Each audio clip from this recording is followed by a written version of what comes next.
Have you introduce yourselves, and then I'm going to turn it over to Teresa Haskins for some comments, and then we have comments from Chad, way over there. And as usual, I'll turn around for a minute and say, I'm sorry to have my back to you, those of you who are here, and you're welcome to be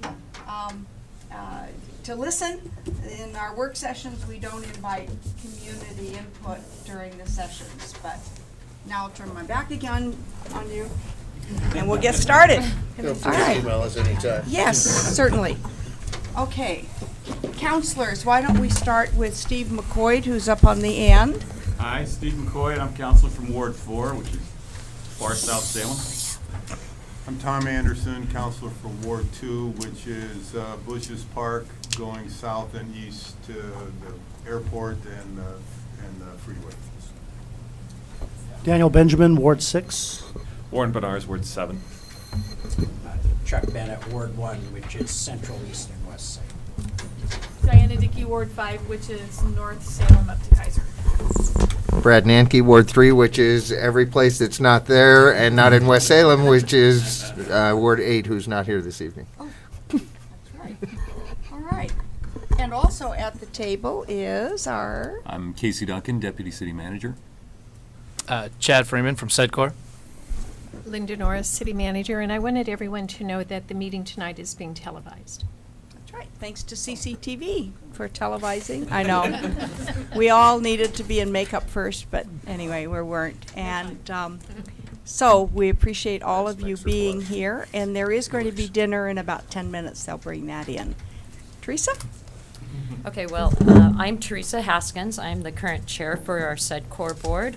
And by day, I work at Portland General Electric. I'm our business market manager. So I live here in Salem and drive up to Portland right now, but for many years worked in our Salem Line Crew Center. So born and raised here in Salem, and always feel at home when I come to this room and the library because I spent a lot of years here. I want to, before I say a few remarks, I'm not sure if all of you know our executive team, or executive council from SEDCOR, and that's who's here with me tonight. So I'll ask each of you to introduce yourselves. So, Rich, do you want to start? Yeah, Rich Duncan Construction. Daryl Knox, partner at AKT CPAs. Patricia Callahan Bowman, Express Employment Professionals. Good evening, I'm Brent D. Hards, and I work with Northwestern Mutual. And I'm Linda Norris, and I'm also on the SEDCOR board, so I have two name tags in front of me tonight. Yes, very good point. All right. Chad, do you want to get us started? Or Teresa? I'm actually going to. Oh, I'm sorry. Okay. If you don't mind. No. Well, I just. Happy for you to get started. I love the opportunity to be here, and Linda, at one of our executive sessions a few weeks ago, maybe a month or so ago now, suggested that we get together and have a conversation, especially for some of the new counselors, but for really all of us to one, meet each other, to understand what our goals and objectives are, and the work that we do, SEDCOR, for the city of Salem and the region. So Chad will talk more about the content, who is SEDCOR. Our mission, though, very simply, is to grow and retain jobs in what we call the traded sector, and I think he'll do a little tutorial on what that means here in the Valley, and in particular in this community. And so with that kind of background, I just hope the evening or our time together is an opportunity to kind of educate each other. What are we looking for from the city? What are you looking for as counselors or individuals from us as SEDCOR? Because you invest in us, and we appreciate that so much. Quite a lot of our membership funds come from our business members, but the other major piece of funding is from the city and the counties and such. So we want to make sure you understand how we appreciate that. But we also want to educate each other and simultaneously build those relationships, and then just postulate about the future. How can we work together and make it happen? And there's a lot of work to be done. The economy's getting a little bit better, but that doesn't mean that businesses don't need our help. So that's what we're all about, and we really look forward to that. So Chad? Thank you. I'll take the stand, it looks like. Although taking the stand sounds so official. Raise your hand and I'll swear you in. Really looking forward to this. Intended to start with a conversation. How do we all work well together? I think we're all aligned around trying to build our jobs and build our community and our jobs. So really, what I was looking for this is the start of a conversation. And the first part of that is recognizing the strong partnership that we have. We'll talk a little bit about SEDCOR and where we started, but we've been close partners and working together with the City of Salem since 1982. And since then, been a long and storied history. It sounds pretty formal, but it really is a partnership, and something we're very proud of is that partnership. So we'll talk a little bit about who we are, a little bit about what we do. How do you use the microphone? Focus, come on. Hopefully we're good, okay. And then as well about how successful we've been. But certainly as part of a conversation, if there's questions that come up, I'd love to hear more about what information you may need. So as we touched on, we are SEDCOR, Strategic Economic Development Corporation. It started out in 1982 as Salem Economic Development Corporation. Private membership, we are a 501c6. A big part of that means our support comes from the private sector as well as public sector. Primary public sector supporters, City of Salem, as well as the counties, particularly Marion and Polk County, and Yamhill County in the last year, so we started doing a small amount of work there as well. Mission is to increase jobs in the region. That's pretty broad. And there's a list here of what we do, but when I have to think about it in kind of common sense language, what we do is we really work with private traded sector companies to help them get access to add 1 job today, 5 jobs tomorrow, and 10 jobs through the rest of the year. We'll come back to the traded sector jobs probably a couple times just because that's an important piece of what we do. So then another portion is recognizing where we're starting from. In working in partnership with the City of Salem, did some of the data here directly to help identify where our employees in the city are. Obviously, no big surprise, I think you've got a big support of 37% of government, and then you've got 44 in terms of the private sector on the service-based economy, which leaves the remainder, which about 5% is manufacturing. Not all, and that is our client base, as well as some of the other clients that are in some of the other businesses. But really, this is the traded sector. And we'll talk more about the traded sector in the next slide. We've got somebody who's much smarter than me and much more eloquent. But really, our key is focusing on those companies of all sizes who are competing in the national and international environment to help bring those resources back here. So really the key is that these are pulling new money into our economy. You can see some of our key customers up there around manufacturing, names I imagine most people are pretty familiar with. You've got just a smattering. You've got Kettle Foods, Yamasa, Garmin, Panasonic, West Salem Machine, kind of a feel of who we're talking about. We'll see if this YouTube clicks through, and I think the volume, we'll need to be quiet. Can folks hear that? No? A little bit? I can. What's that? It's a pen. Make it bigger.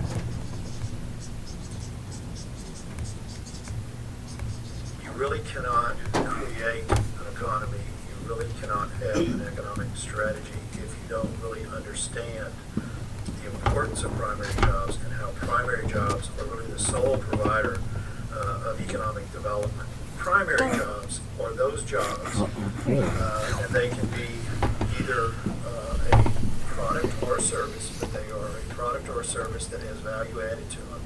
And that product or service is then exported out of your respective geography. What they're doing is importing wealth back into your community. So that product or service gets sold, that money then comes into your community. Primary jobs don't come just from manufacturing.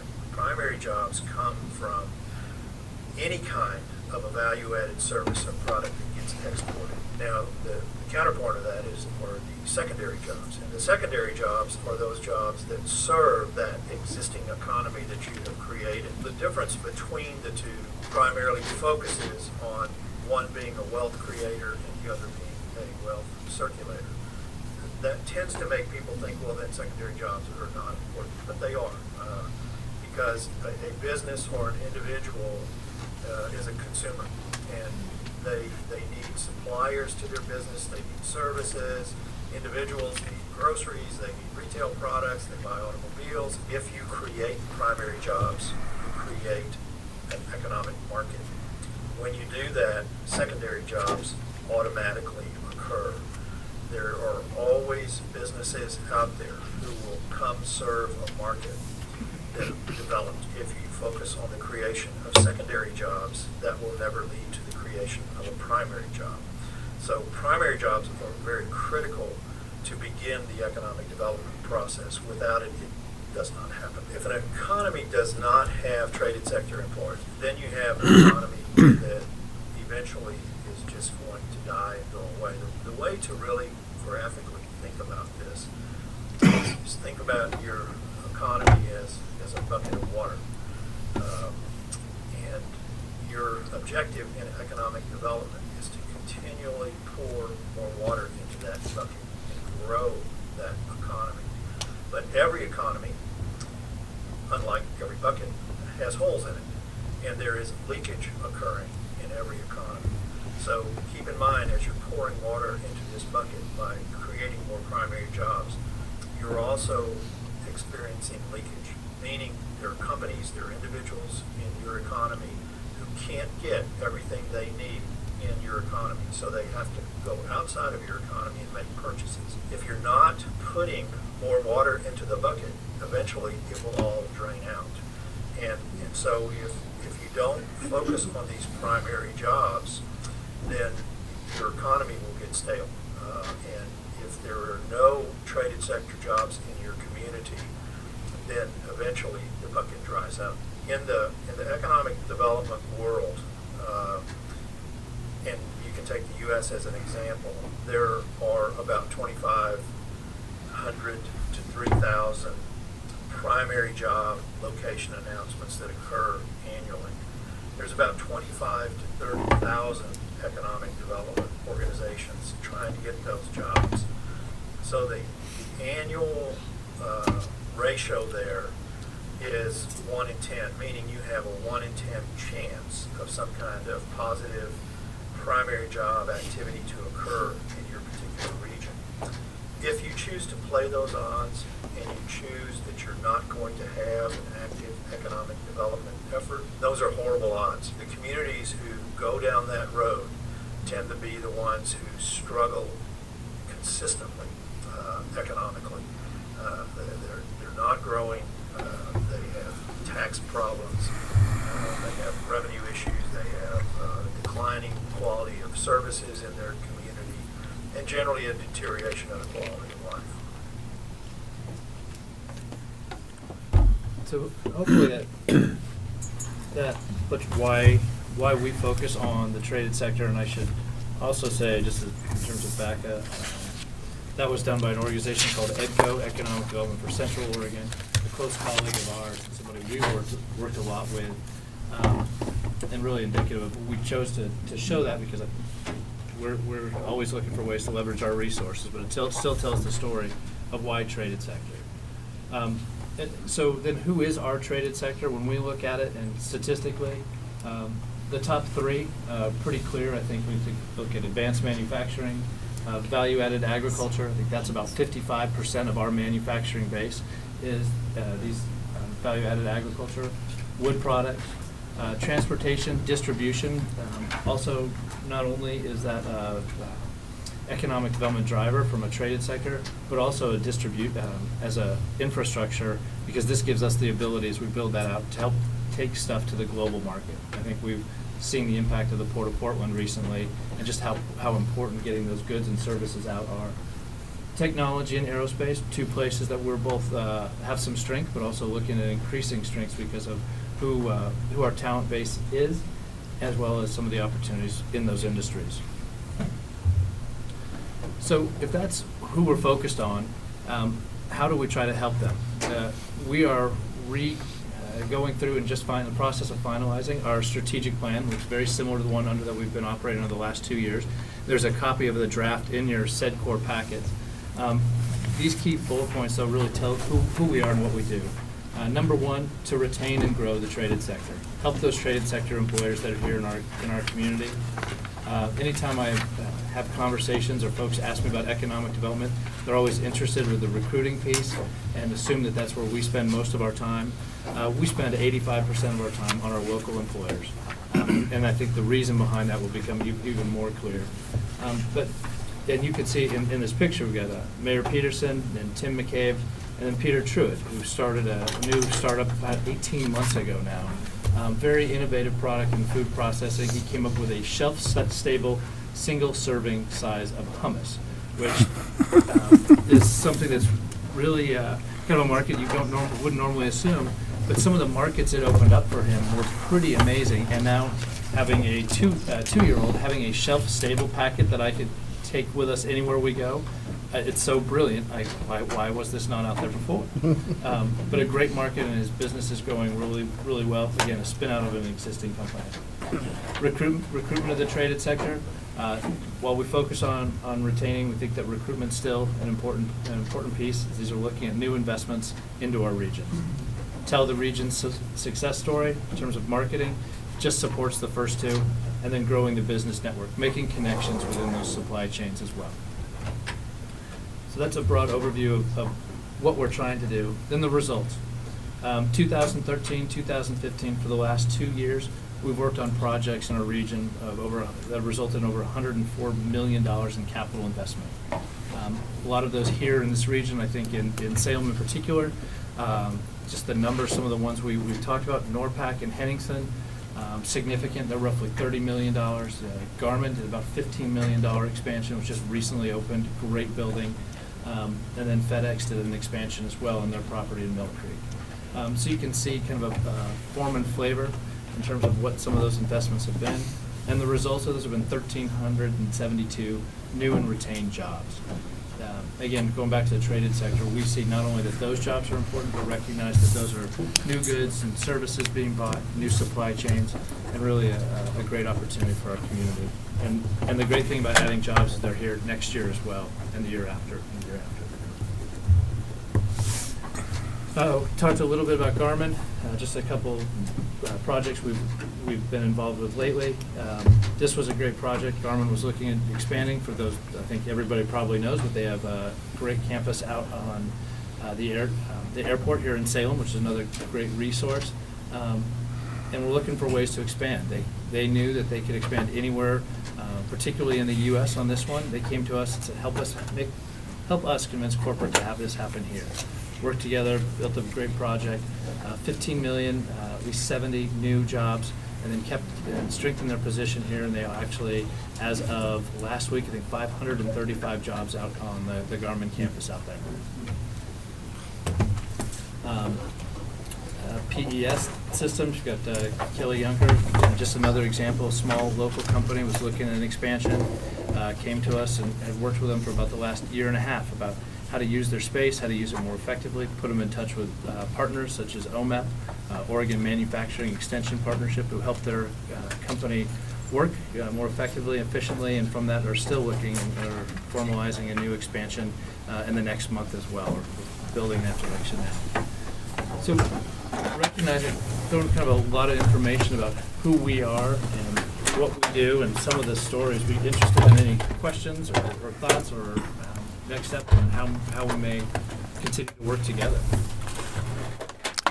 Yeah, Chad, I'm wondering, you indicated that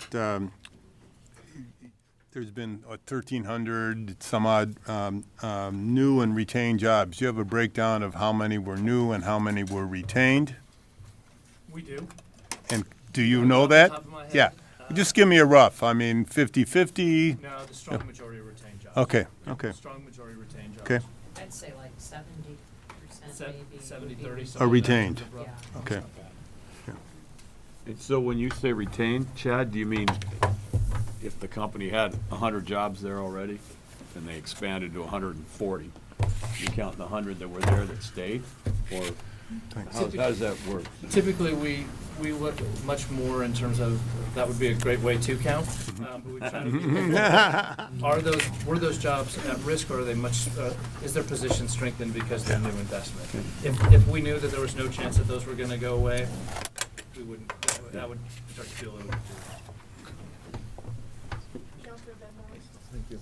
First off, for the people at home who are watching, wondering why we're eating dinner, I assure you what it is, we have meals served to us when our meetings will be going tonight from 5:30, probably close to 10 o'clock. So this is one of the few things that we get. So please excuse us as we sit in front of our meals and talk to you. Chad, you talked about 85% of the jobs that you have are the local jobs that you retain, yet the effort was, you mentioned 70% working with that same group of individuals.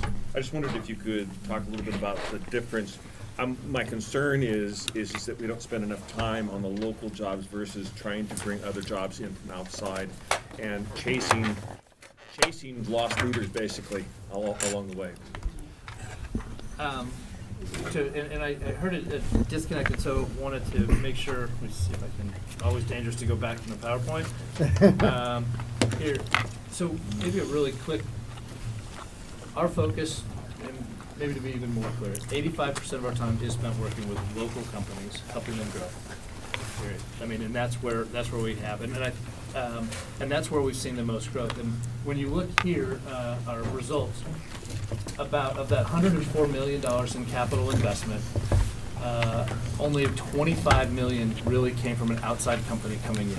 So that's where you get to, that's about that same ratio, really rough. I think that's 77% is from existing employers. And even that new money had strong local ties. So we spend the majority of our time working with existing companies. And we have found that that work does inform the recruitment stuff, the recruitment part of our portfolio. Because it helps us, one, we've got commitment, one, we've got connections. We also know where our market is really strong. When an employer such as Garmin says, we couldn't have turned this building down and built it anywhere else as fast as we did here without the support we had with the city. That is a great thing for me to have had that relationship to know. But because of that, we can now use that going forward, but it's our strong local employers to build that. So I'll rephrase a little bit my question. When you give an effort to going after new traded sector jobs, to bring them new into this community, what do you find is the amount of effort that you put in and the amount of results that you get back from that effort? So it would be about 15% of the time, and over 15% of the time over 2 years, we've probably looked at about $25 million of new investment, just in terms of straight dollar to dollar. And then it's just the other portion of that is recognizing that there's still projects in the pipeline. Mm-hmm. At some point, sorry, Teresa? I don't know if to help. So there are right now about 30 projects in the pipeline. I'm trying to remember our report last week. So in terms of new, right now, in new recruitment, we have about a little bit over $300 million in new projects that are working in Salem. And with about 10. Okay, so fewer.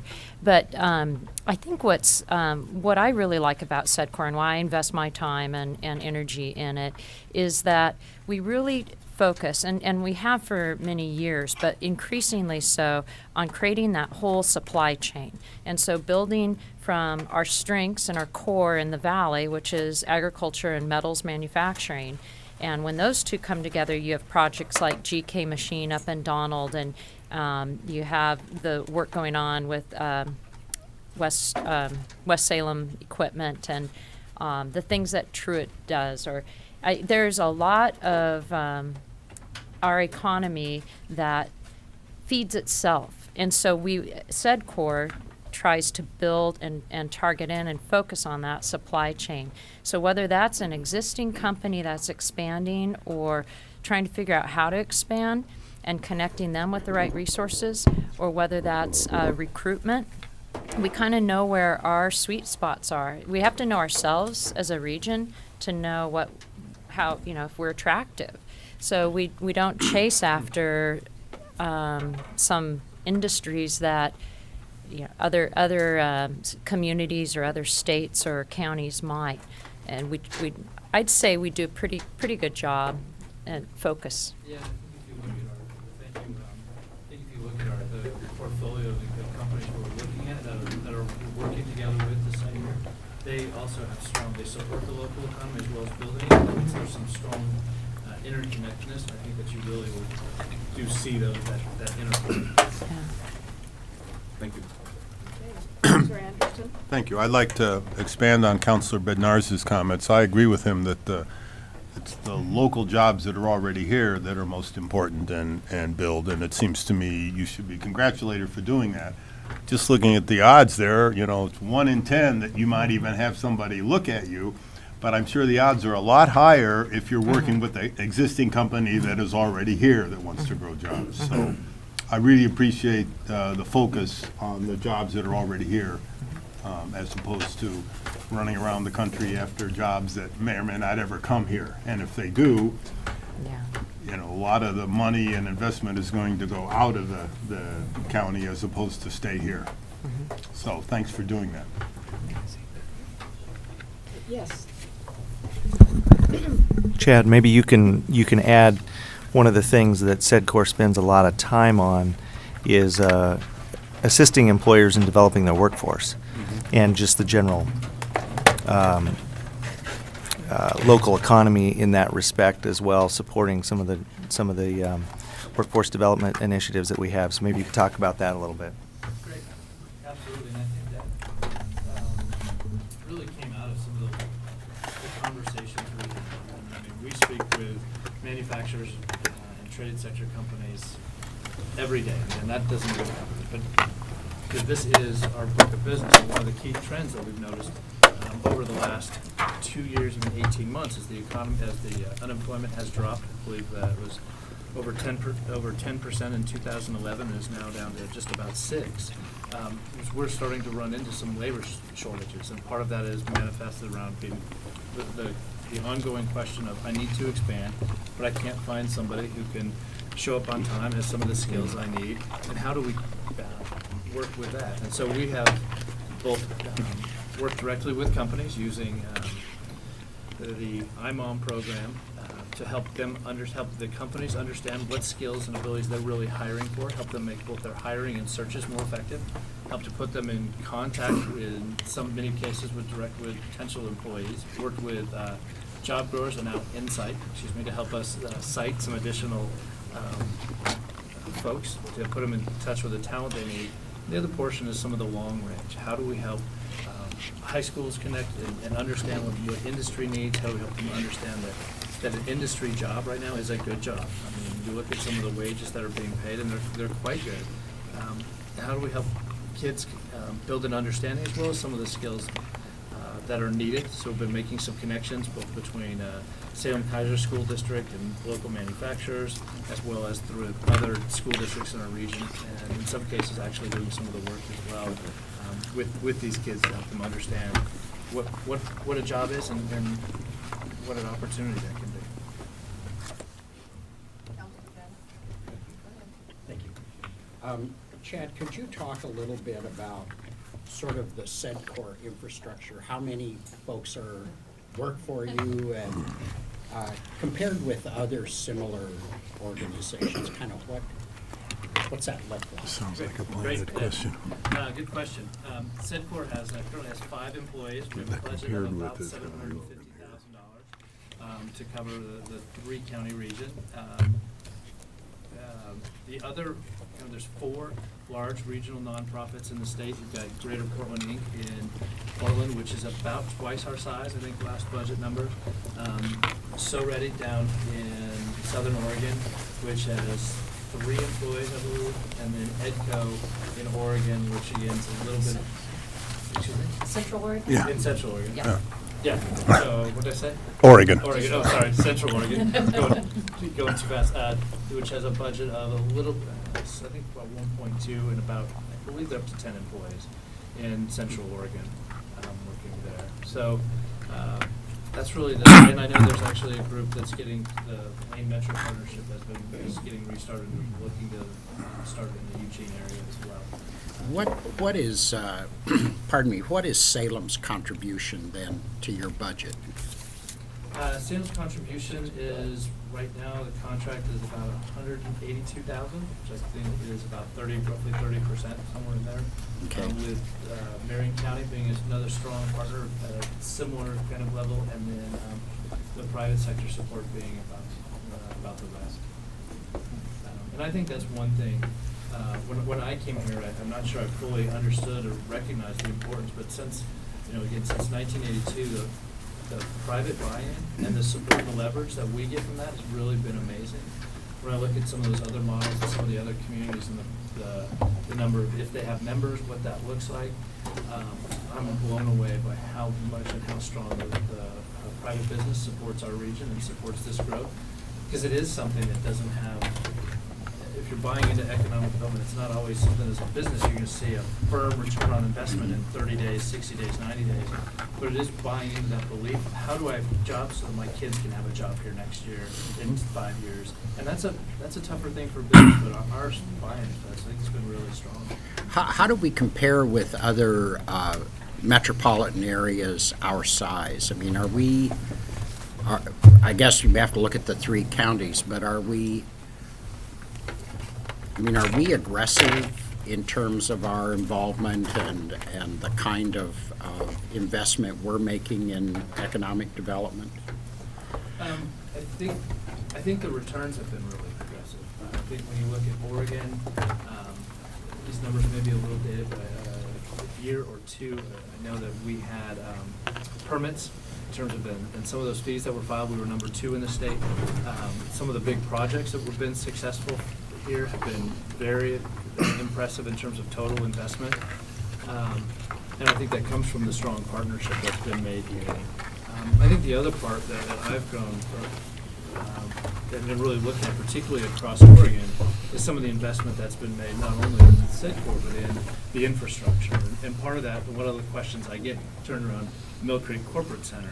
And I think recognizing that those are investment in the future and in making sure there's a place for jobs here, that has been a very strong investment, but also one that's unique because we don't have, maybe I can give an example better than say this, but we had a conversation with Northwest Natural, and the CEO was hosting a lunch, and when we told him we could put together 200 or 300 acres parcel, he was floored. Yeah. He said, there's no place else in Portland that can even do 100 acres. Yeah. And that's exactly the investment, and that's where I've told this is a community that's willing to make that investment, whether knowing that it's a little bit of a long-term play, but just a strong investment and belief in jobs. I think that's been really apparent. I'd like to tag on to Councilor Bennett's question in reference to, I don't know of an agency or committee or group that wouldn't want to have more money to do and further their goals of their mission. But my question to you is, do you think that with the 30% that you're receiving from the city of Salem, 30% of your budget, do you think that you could do a lot more if you had just a little bit more, or are you the right size for the community with the right amount of money? That's always, That's a tough question. As the president, it's my job to say the more money, the more results, we need more support. I think I have to say that. I think we do a good job, and I may actually turn over to my executive committee, see what they had thought, just in terms of results and where we are. But I think we're in a good spot. We certainly could do a lot more, but would actually be interested to hear what they have to say. I'll turn it over to the others as well, but I'm a firm believer in investing in action, and so if we don't have an action that we're asking you for funds for, then just to have it because, it's not usually as productive. So that doesn't mean that we would never come back and say, gosh, if we had X, we could do Y. But personally, my personal opinion, I think it's best to tie the result with the money. So.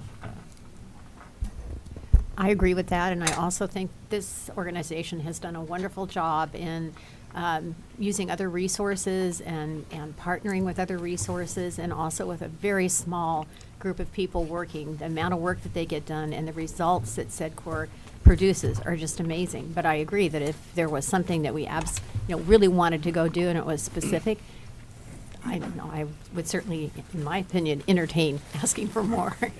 By the way, Patricia is the chair-elect. She'll become chair in July after my term ends. Lucky you. I don't know, Brent or Daryl, Rich? Oh, go ahead, finish up. I was going to add to the infrastructure that our board, our greater board, is approximately 40 people, and we're all volunteers. So if you ask us if we bought into the mission, we have some, Teresa's time is amazingly valuable for PGE and her personal life. And there are a lot of people on the board, Rich, and, oh my goodness, Daryl. We bought in, and we're all here as volunteers.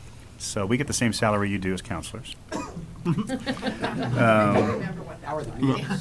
I would say, Subway sandwich. Yeah. It's a pizza Hut. And if you don't mind, I'd like to touch on a couple things. So I think the organization's better than it was 10 years ago when I was sitting in your seats.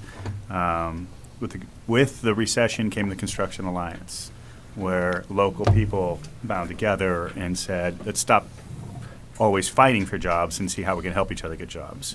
And then help each other figure out how to train our workforce and things like that. The Construction Alliance didn't exist 10 years ago, neither did the IMOM program. And I don't know what that acronym stands for, I would tell you.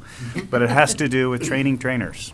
It has to do with taking the 50 and 60-something people who are the only people in the plant that know how to operate this machinery, the only people that know how to do these things, and create the next generation of stalwarts in organizations.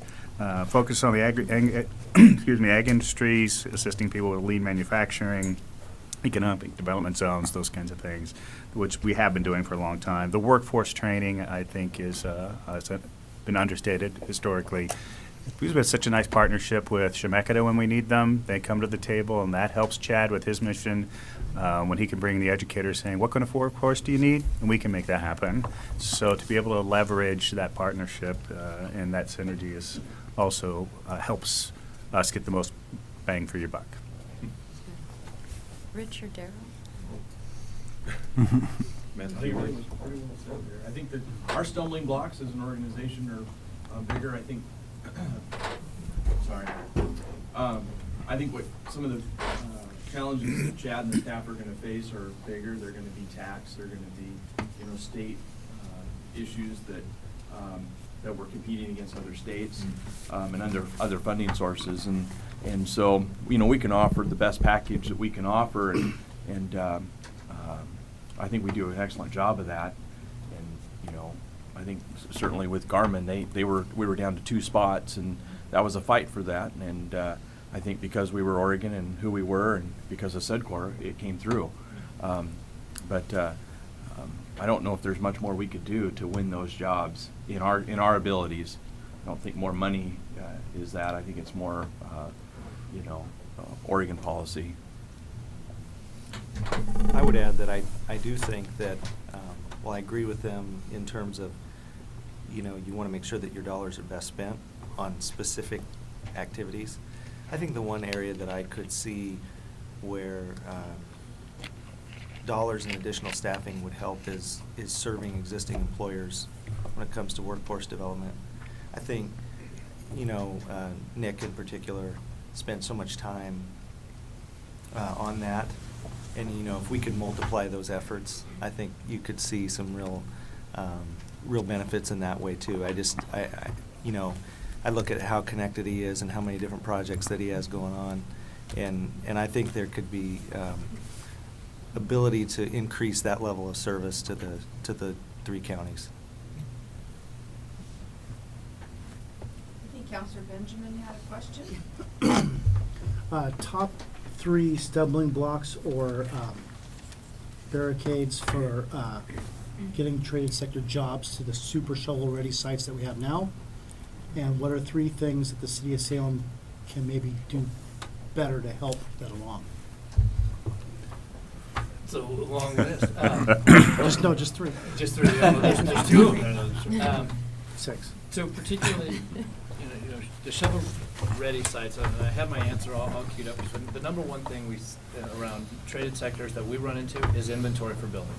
Mhm. That is the number one thing that we've got. Now, you clarified that, which threw me off around the shovel-ready Mill Creek site. Mhm.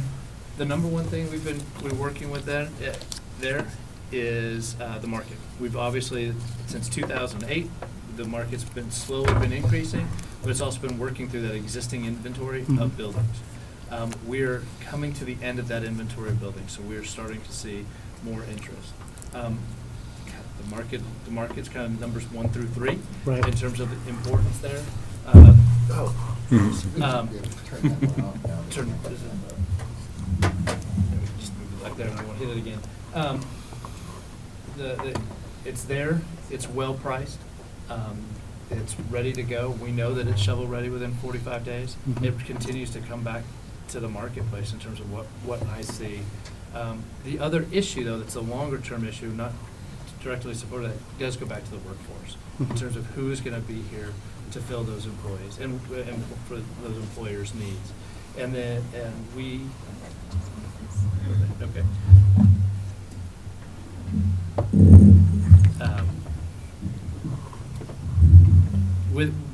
With that, the workforce here, we know it's a national opportunity in terms, and frankly, international as well. How do we become the first one to solve, to help that problem and help the generational shift that we see, particularly in manufacturing? That's going to be a very key opportunity for us as well. So market is kind of key right now. It's the stumbling block. Mhm. Is there two others that are in the way, two other things? Well, workforce and market. Yeah, workforce Okay. and marketing, the market, not marketing, excuse me, the real estate market. And then I guess the third part that I could tie into that as well as having existing inventory. If we had a spec building, 100,000 square foot that we could divide into three, or a 400,000 square foot building we could divide into 3 users, that would help. Because as an employer, they're going to run into a couple key issues themselves as they're looking at building a new building. Capital outlay, if you're building a building, you're talking about land acquisition, it's a big hurdle. Mhm. Then you're talking about 2 years with no return on investment, Mhm. just in terms of by the time you build, you staff and everything. And then kind of the complexity of as a manufacturer, you build widgets, Mhm. building a new building and plotting that out is not something that you normally do. So Right. that spec building kind of answers those 3 issues as well. Okay. And then 3 things the city could do better. 3 things the city could do. I think ongoing improvement in terms of speeding up, because time is money, continuing to speed up. We've got some the projects we've been through have great things. You can always trim one more day, 1 more hour to help that. Was the Garmin situation, was that an enjoyable process for them? Everything they've said has been beyond positive. Okay, that's what I heard. So, Yeah. Okay. Yeah, very, very positive. So we're good. All right. And the city has a great system that helps actually on those large projects, assigns one person on the construction side to walk it through the process. Nice. And that's been everybody's been very enthusiastic about that. And then some of it gets to the larger wish list around, it'd be great to have all the infrastructure available. Right. But as a developer, I don't know that I would take that risk either. Mhm. There's an appropriate level for now in terms of, for that, and then I guess we talked on the workforce in terms of how do we help us train more better. Okay. Thank you. Yes. Go ahead. Well, I was going to say the other thing is a lot of times we're competing with other states that give away the land for free or collect a 1-cent sales tax, and they're able to use a significant amount of money to give to the companies or help them with their first year's hiring or things like that. In Oregon, we don't have sales tax, as you know, and we don't have many incentives, especially on the city level, that we can use, and I think our community isn't crazy about giving very many incentives either. And so it's an area that we try to compete on we have a good site. You know, I always tell companies, we'll get you in the ground when you want to be in the ground, and we'll help you get open when you want to be open. And usually our experience the last 6 years is we're waiting for them. They're not waiting for us. I mean, we do have very good processes now. But it's still, is it cheaper to do it here or cheaper to do it someplace else? So. And just to tell you, I always do that. I was thinking in my state habit that we see that fairly often, and we're seeing that more and more. Where companies is coming in and saying, XYZ state or region will give us this property for free. Right. Because we're assuming we bring X jobs. And I, at the city level, I'm not, I guess I almost don't even think that big, because it's so many times it's a state or something. But So it happens quite often. But we need to be a better place to live Right, Yes. yeah, I was just gonna for tag their on employees that. as well. That's our big advantage. Quality of living and. Yes, I'm mindful of the time, the clock, and so I want to be sure that people who had a question or comment get a chance to make that before we have to wrap up. Brent? Yeah, real quickly, I'll tell you some of the positives we have, so you know, the good stuff. But you asked what we need. And things that help Chad accomplish the mission. Infrastructure's been great. You mentioned it already. I'm going to add to that the infrastructure at the airport. I don't think anybody in this room could overstate how critical and important it is as we go from this size to the size our community is going to be for our kids and grandkids. The Gilchrist project, so we have more inventory of a non-embarrassing looking industrial land than Mill Creek, because we can drive by Mill Creek and be very impressed, and then drive down McGilchrist and be, wow, don't they take care of their city? So doing part of that project, the North Gateway, you know, we've talked about that in the industrial zones that might flood. Those kinds of infrastructure things and investments do help SEDCOR achieve their mission, because they have more, because that's by rail, by airport. It's one of our strengths. And quickly, our strengths, our water supply. A lot of people don't have available land. A lot of people don't have the transportation hubs that we have, rail and airports in our area, and the I-5 plus 22 hubs. And the energy costs are relatively competitive, aren't they, Teresa? So there's positives for our region. There's positives that check boxes that help us. Thank you. All right, are there any further questions or comments from councilors? Teresa? No. I have a question for the councilors, because what we would like to know, or at least what I would like to know, is what do you want Salem to be?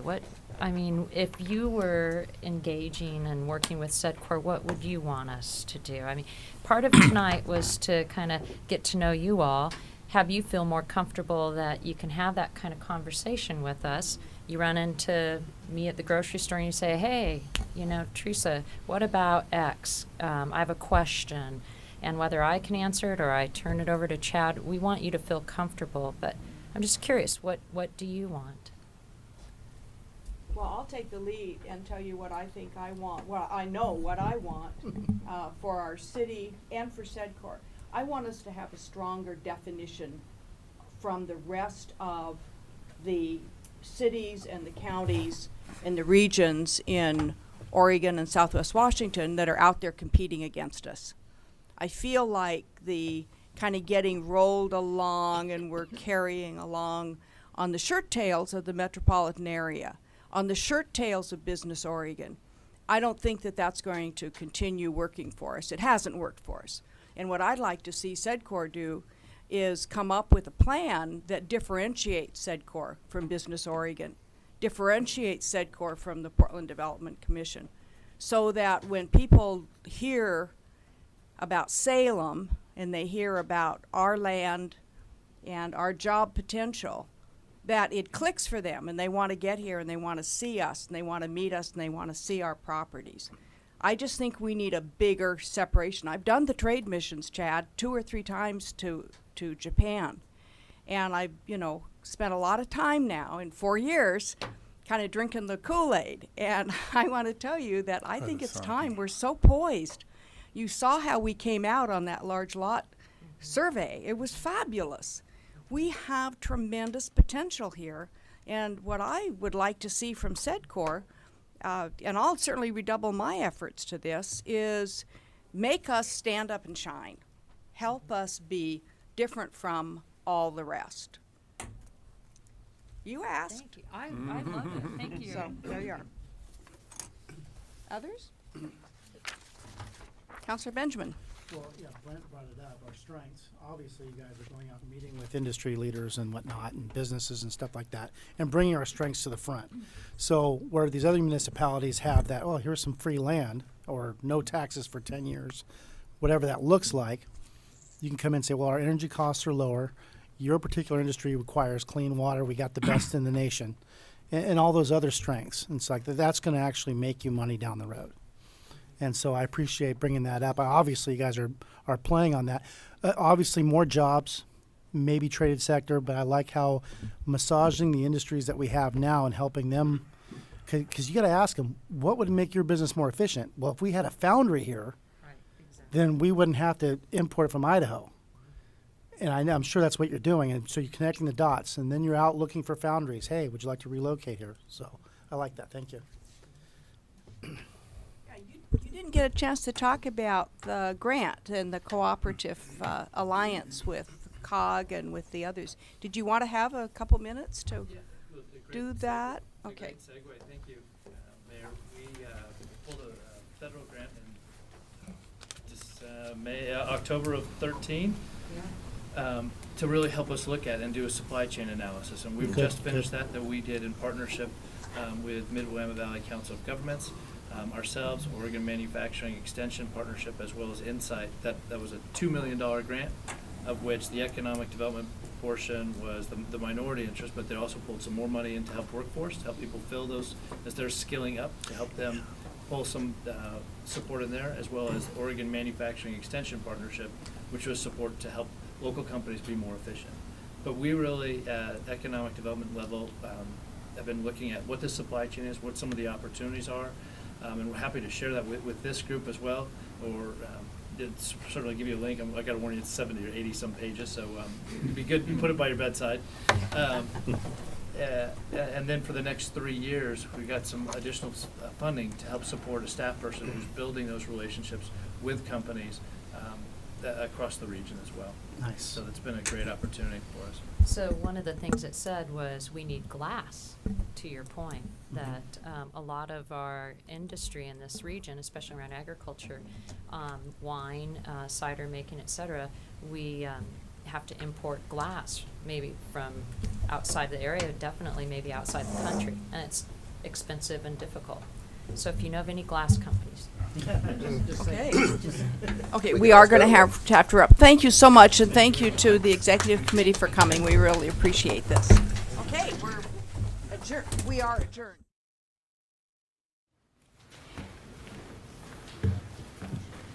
We'd like to start with the Pledge of Allegiance. I pledge allegiance to the flag of the United States of America and to the republic for which it stands, one nation, under God, indivisible, with liberty and justice for all. Thank you very much. Would our recorder please call the roll? Board Member Bennett? Here. Board Member Anderson? Present. Board Member Nanke? Here. Board Member McCoy? Here. Board Member Dickey? Here. Board Member Benjamin? Here. Board Member Bernards? Here. Board Member Lewis? We have a guest counselor. Thank you. And would you like to introduce yourself? Yes, Your Honor. I'm E.M. Easterly, have been involved in West Salem for a few decades, let's put it that way, and this is the first time that I've had an opportunity in about 15 years to be a guest counselor, and I appreciate the opportunity. Well, welcome. We're very pleased that you're here. And Chair Peterson. Present. Thank you. All right. We have an agenda, and I'm not sure if we have additions to this one. Doesn't look like it, but Member Nanke, do you have a motion for us? I do, Madam Mayor. I would move approval of the special meeting agenda for the Urban Renewal Agency, March 23rd, 2015. Second. It's been moved by Member Nanke and seconded by Member Benars to approve the additions and deletions agenda for this evening's meeting. All Just those in the favor special signify meeting. by saying aye. I'm sorry. Aye.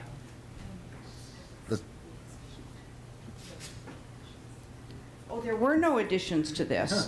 This is a special meeting agenda. We have to approve it since it's not a regular meeting of the renewal Now I agency. understand. All right, thank you very much. So this motion is to approve the special meeting agenda Correct. as is. All those in favor say aye. Aye. Aye. Opposed say nay. Motion carries. Thank you. All right. Member Nanki, do you have a motion for us on the consent calendar? Did we have any public comment or not? Oh, do you have anyone signed up? I'm sorry. All right, we do. Okay. I see two people are signed up. Mike Erdman, followed by Nick Radke.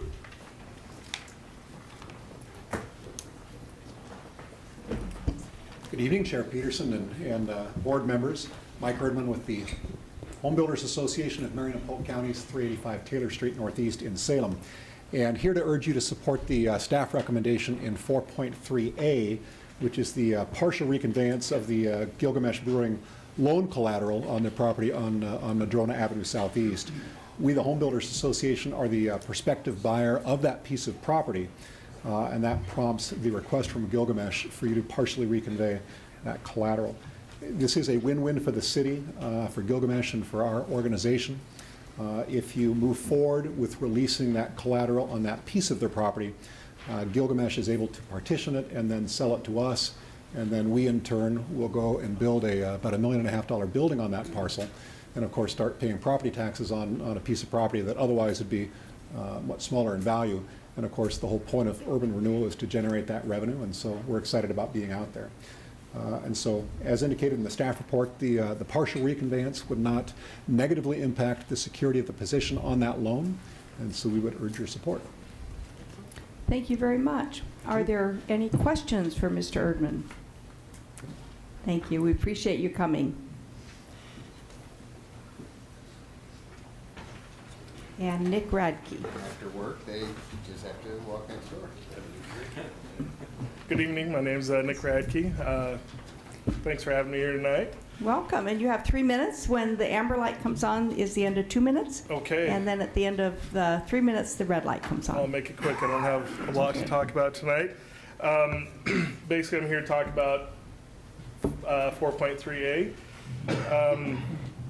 We're basically just asking for allowance to partition the property off. What that'll do is generate a little bit more income for our business to put back into our business. It'll allow us to put in a much needed parking lot and invest more into our rapidly growing business. Wonderful. We appreciate you coming this evening. Are there questions or comments from counselors? We appreciate rapidly growing. All right. And beer. Thank you. Thank you very much.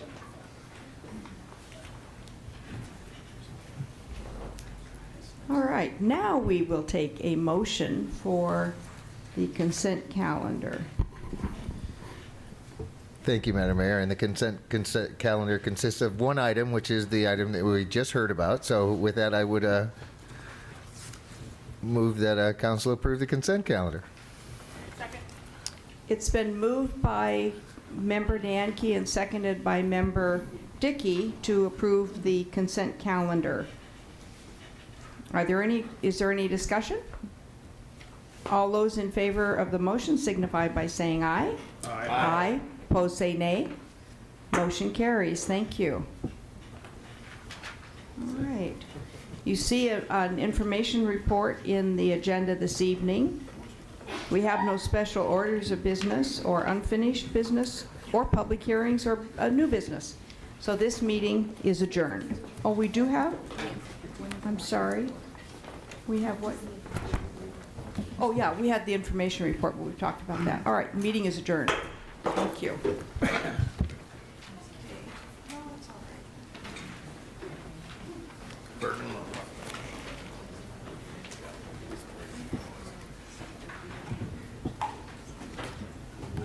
Next meeting will go just as rapidly.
All right, I'm going to call to order this evening's meeting of the Salem City Council for Monday, March 23rd, 2015. Would the recorder please call the roll?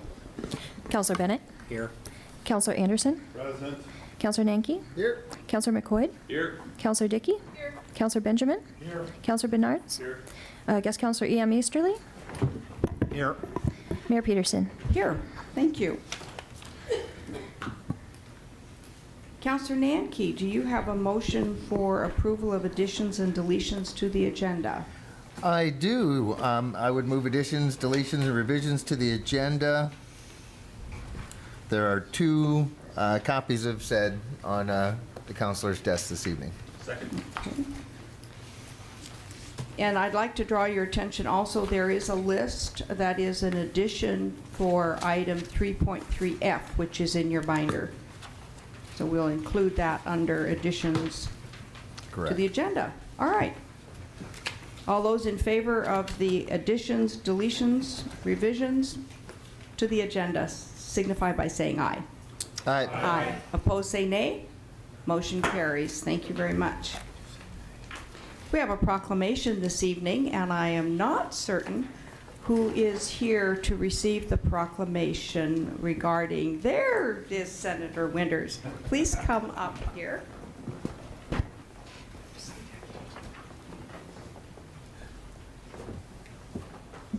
Senator, it truly is an honor to have you in our chambers. I'm so pleased to see you. Look at you, looking so lovely and well. Well, it's an honor to be here. Well, thank you for coming. We have a proclamation this evening because we're going to have Cherry Day for the city of Salem, and you're all appropriately dressed. See the pink color right here. Whereas cherry tree is an essential part of the city of Salem's history, culture, environment, and economy, and whereas Salem's first cherry festival was held in 1903 with a 3-day celebration including the Queen's coronation and many other activities, including industrial displays and exhibits of cherries arranged in booths all along Court Street. Whereas in 1907, the Pacific Coast Association of Nurserymen adopted a resolution declaring Salem to have the greatest and finest display of cherries known in history, and by unanimous vote christened Salem the Cherry City. And whereas in 1913, the Salem Cherryans organization was established to host an annual Blossom Day. And whereas in 1986, the city of Salem and Kagoe City, Japan entered into a sister city relationship to strengthen the bonds between our cities.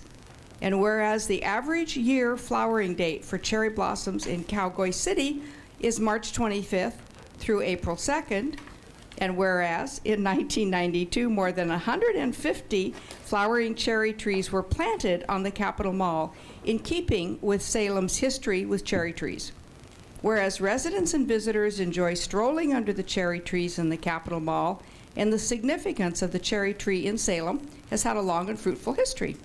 Now therefore, I, Anna Peterson, Mayor of Salem, hereby proclaim March 28, 2015, to be Cherry Blossom Day in Salem and encourage all residents and visitors to join in this observance and join the festivities at the state capitol. And this is dated today, this is dated for that day, March 23rd, 2015. And it's my pleasure to be able to present this proclamation to Senator Winters and to thank her for her participation and her support for this event. Do you have a few words for us? Thank you, Amir. And, you know, with me here is the members of the Capitol Foundation. They're sitting there. And actually, we're very eager and glad that we are actually going back and doing this again. I ask if we're going to also eventually have a parade. Well, I don't know. You know, I mean, it's something for us to begin think about. And there's probably some of us who can remember when we actually were individuals who picked cherries in the cherry orchards. Oh, indeed. All right. There we go. I'm one of them. You are. So it is really delightful, and thank you. And I know that tomorrow I will announce this on the Senate floor. Excellent. Thank you. Thank you so much. We appreciate that. And I invite everyone to come on Saturday morning. The Deputy Consul General of Japan from the Portland office will be with us, as will taiko drummers and many others representing the Japanese culture, and also people from the state capitol. The significance of the history of our state capitol building is no small item for us in Salem. That truly is a signature spot for us and something for us to all go and celebrate on Saturday. Ben & Jerry's cherry flavored ice cream using Salem, Oregon cherries, and Willamette Fruit Products will have cherry pies for tasting, and it's going to be a fun day. We'll invite all of you to come. Festivities start at 11 o'clock on Saturday morning. Thank you. Thank you so much.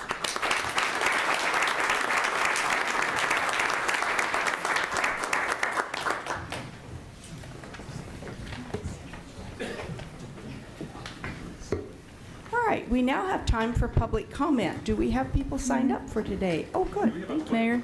Oh. Yes. Don't we have counselor moment in city manager? Oh, I'm sorry. Yeah. I jumped right over that, didn't I? I'm not following this agenda very well tonight. All right, we'll go back up and we'll have council and city manager comment. Counselor comments first. Thank you. Counselor Dickey. Thank you, Mayor. I just would like the council to call attention to the apples that are on your desk, and staff, although I noticed I missed a couple, but I have some extras, so I'll catch you after the meeting. Next Wednesday, April 1st, is National Walking Day.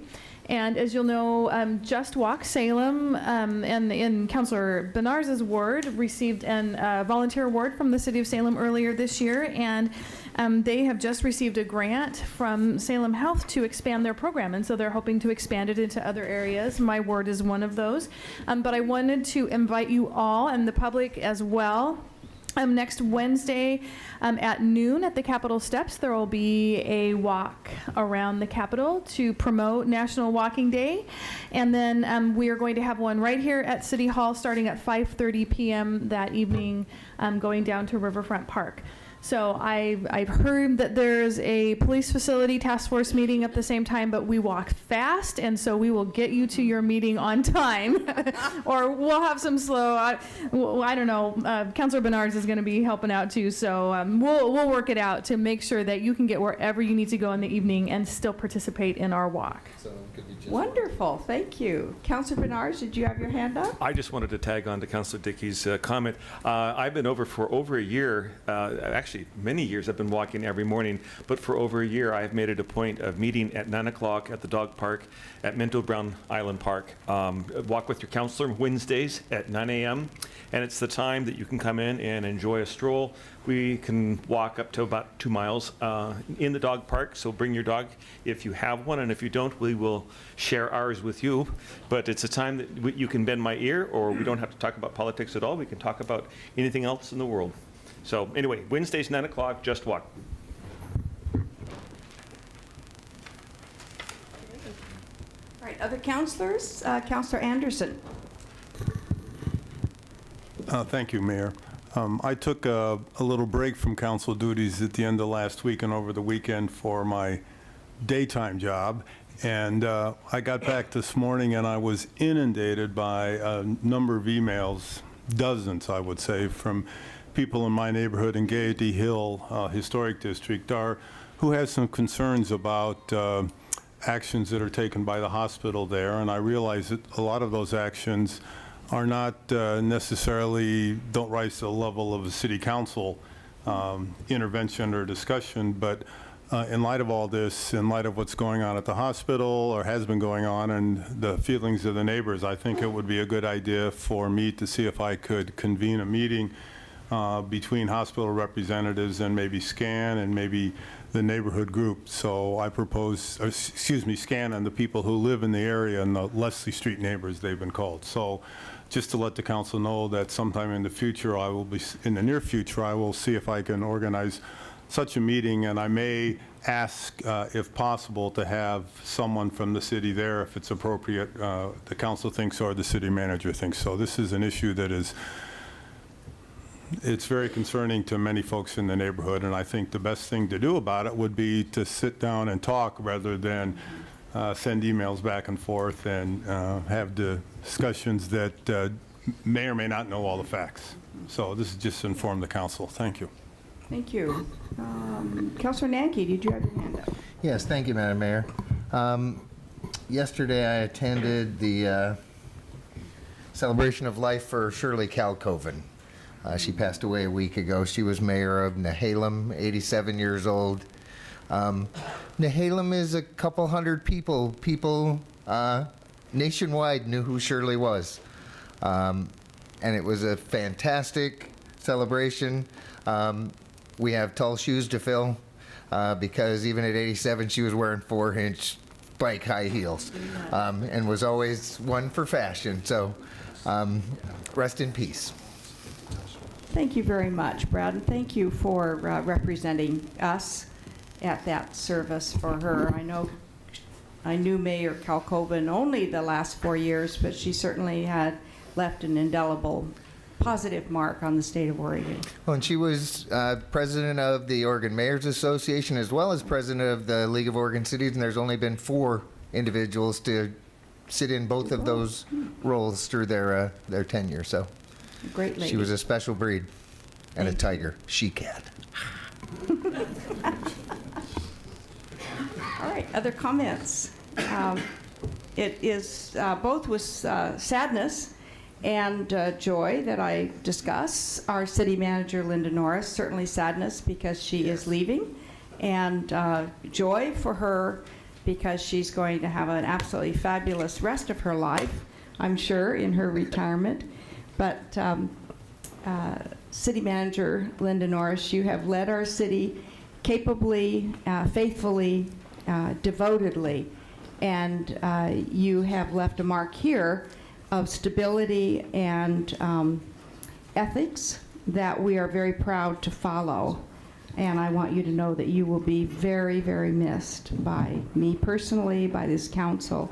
You've always made time for us as we've needed that, and you've always been a very, very excellent role model, not just for the women in this city, but for all of us. And I want to thank you so much for that. We do have some cake, I see, and so at some point this evening we are going to share that, but I wanted to say publicly how much we've appreciated your years of service and how much in the future we're going to remember and be thankful for all your efforts. Thank you. And thank you, Mayor. I appreciate that very much, and it has been an absolute pleasure to work here and to work for this community. It's the kind of job that I wanted to get up and go do every single day that I've been here. So that's a blessing in someone's life to have that kind of work and people like all of you and people in this organization and people in this community to work with. So thank you very much. Yeah.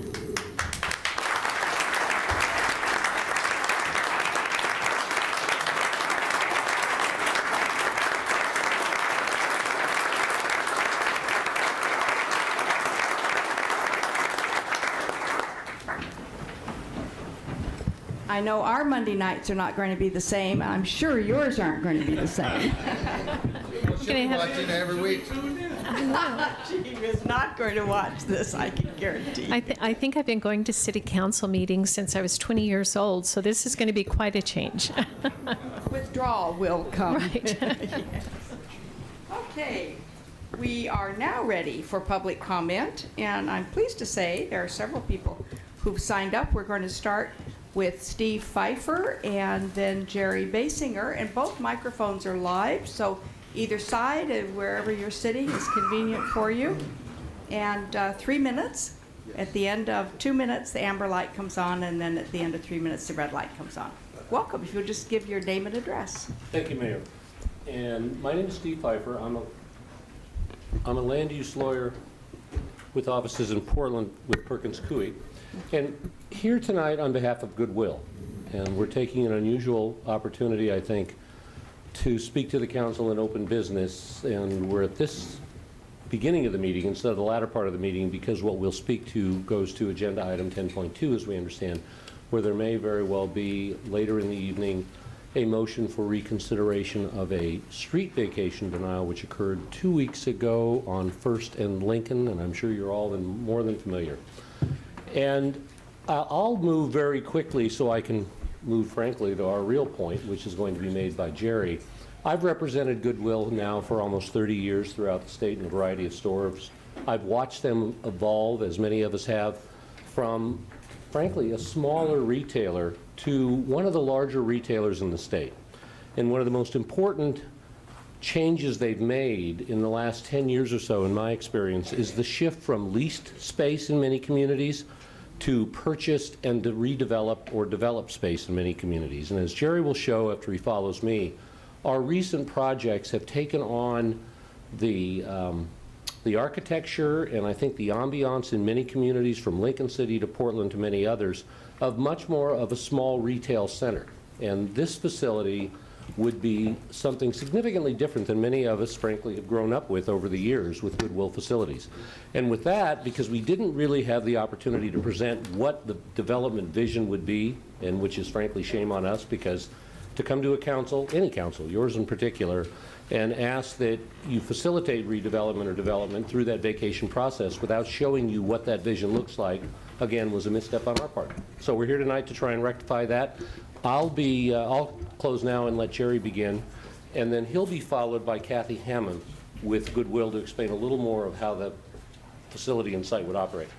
Excellent. Jerry? Thank you very much. Don't go too far because counselors may have questions. Thank you. Welcome.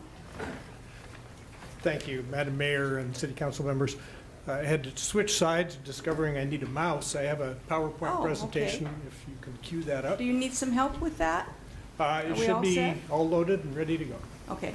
My name is Jerry Basinger. I'm president of Basinger Partners Architecture, and we do work with Goodwill all over their region. And how about that? Get out. Not it. No, it's not it. Close down to that.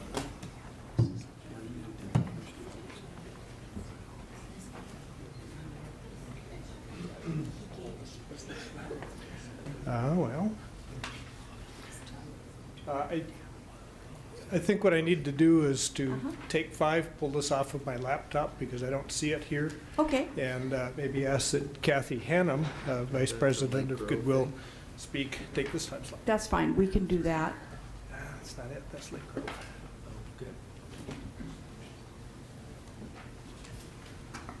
Welcome. Thank you. Good evening.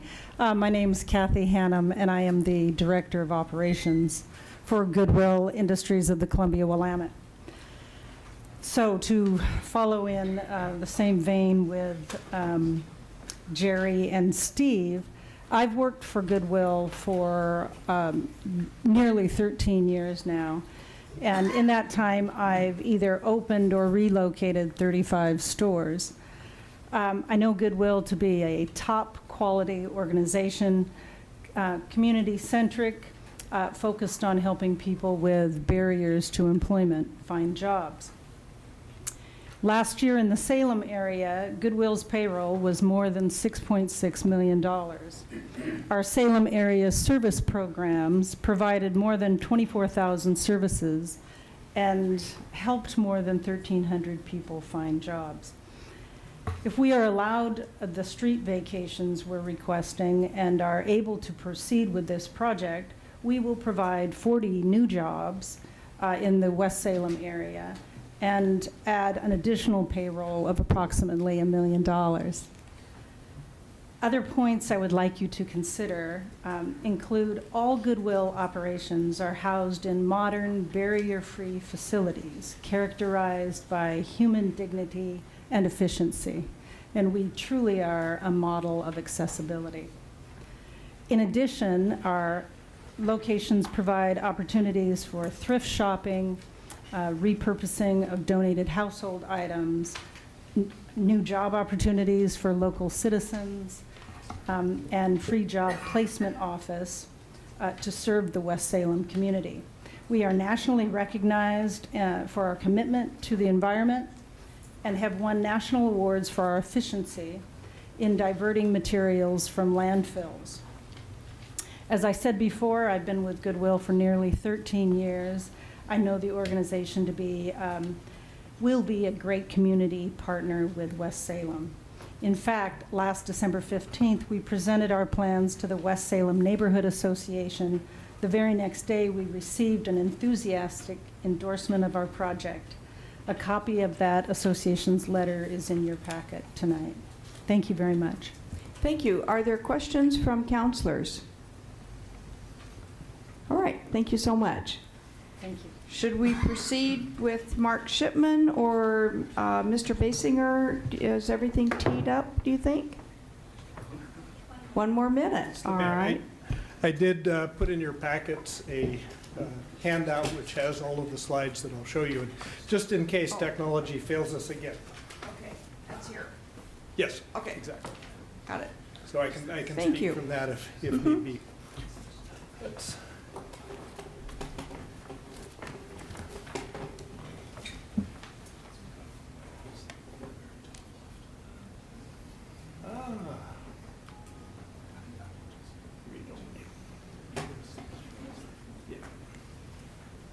okay, we're going. All right. And 27 seconds. Now we'll start the clock. When you're ready. Again, Jerry Are you ready? Basinger Partners. This is not a game of beat the clock, honest, so. The site is about 2.6 acres today, and Goodwill has proposed through the current landowners a petition to vacate First Street and Lincoln Street at the intersection. That would add about 7/10 of an acre to the site, but dedications, which the city has asked for, will remove 2/10 of an acre, netting us about 3.2 acres. There's a graphic up there that shows the dedications that will be made.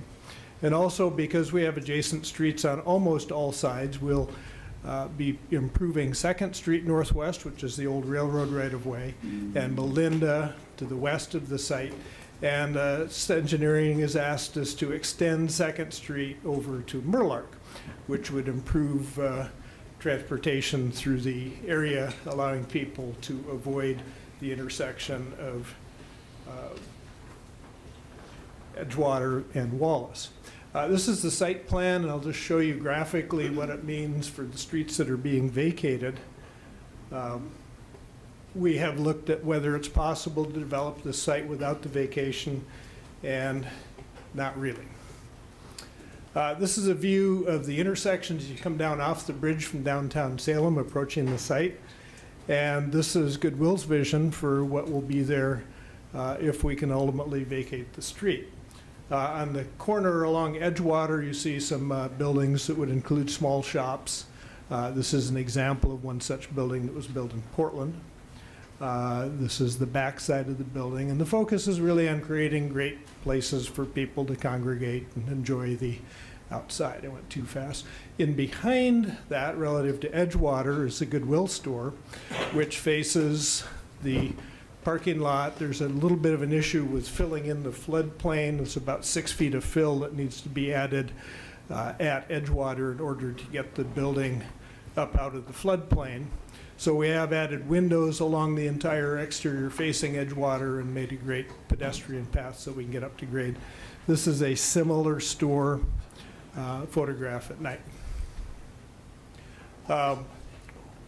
So we're asking for reconsideration because it'll transform a key intersection in West Salem with a very high quality development, activate the corner, improve the area by vacating streets and initiate the city's vision, which it adopted in the Edgewater Corridor Plan.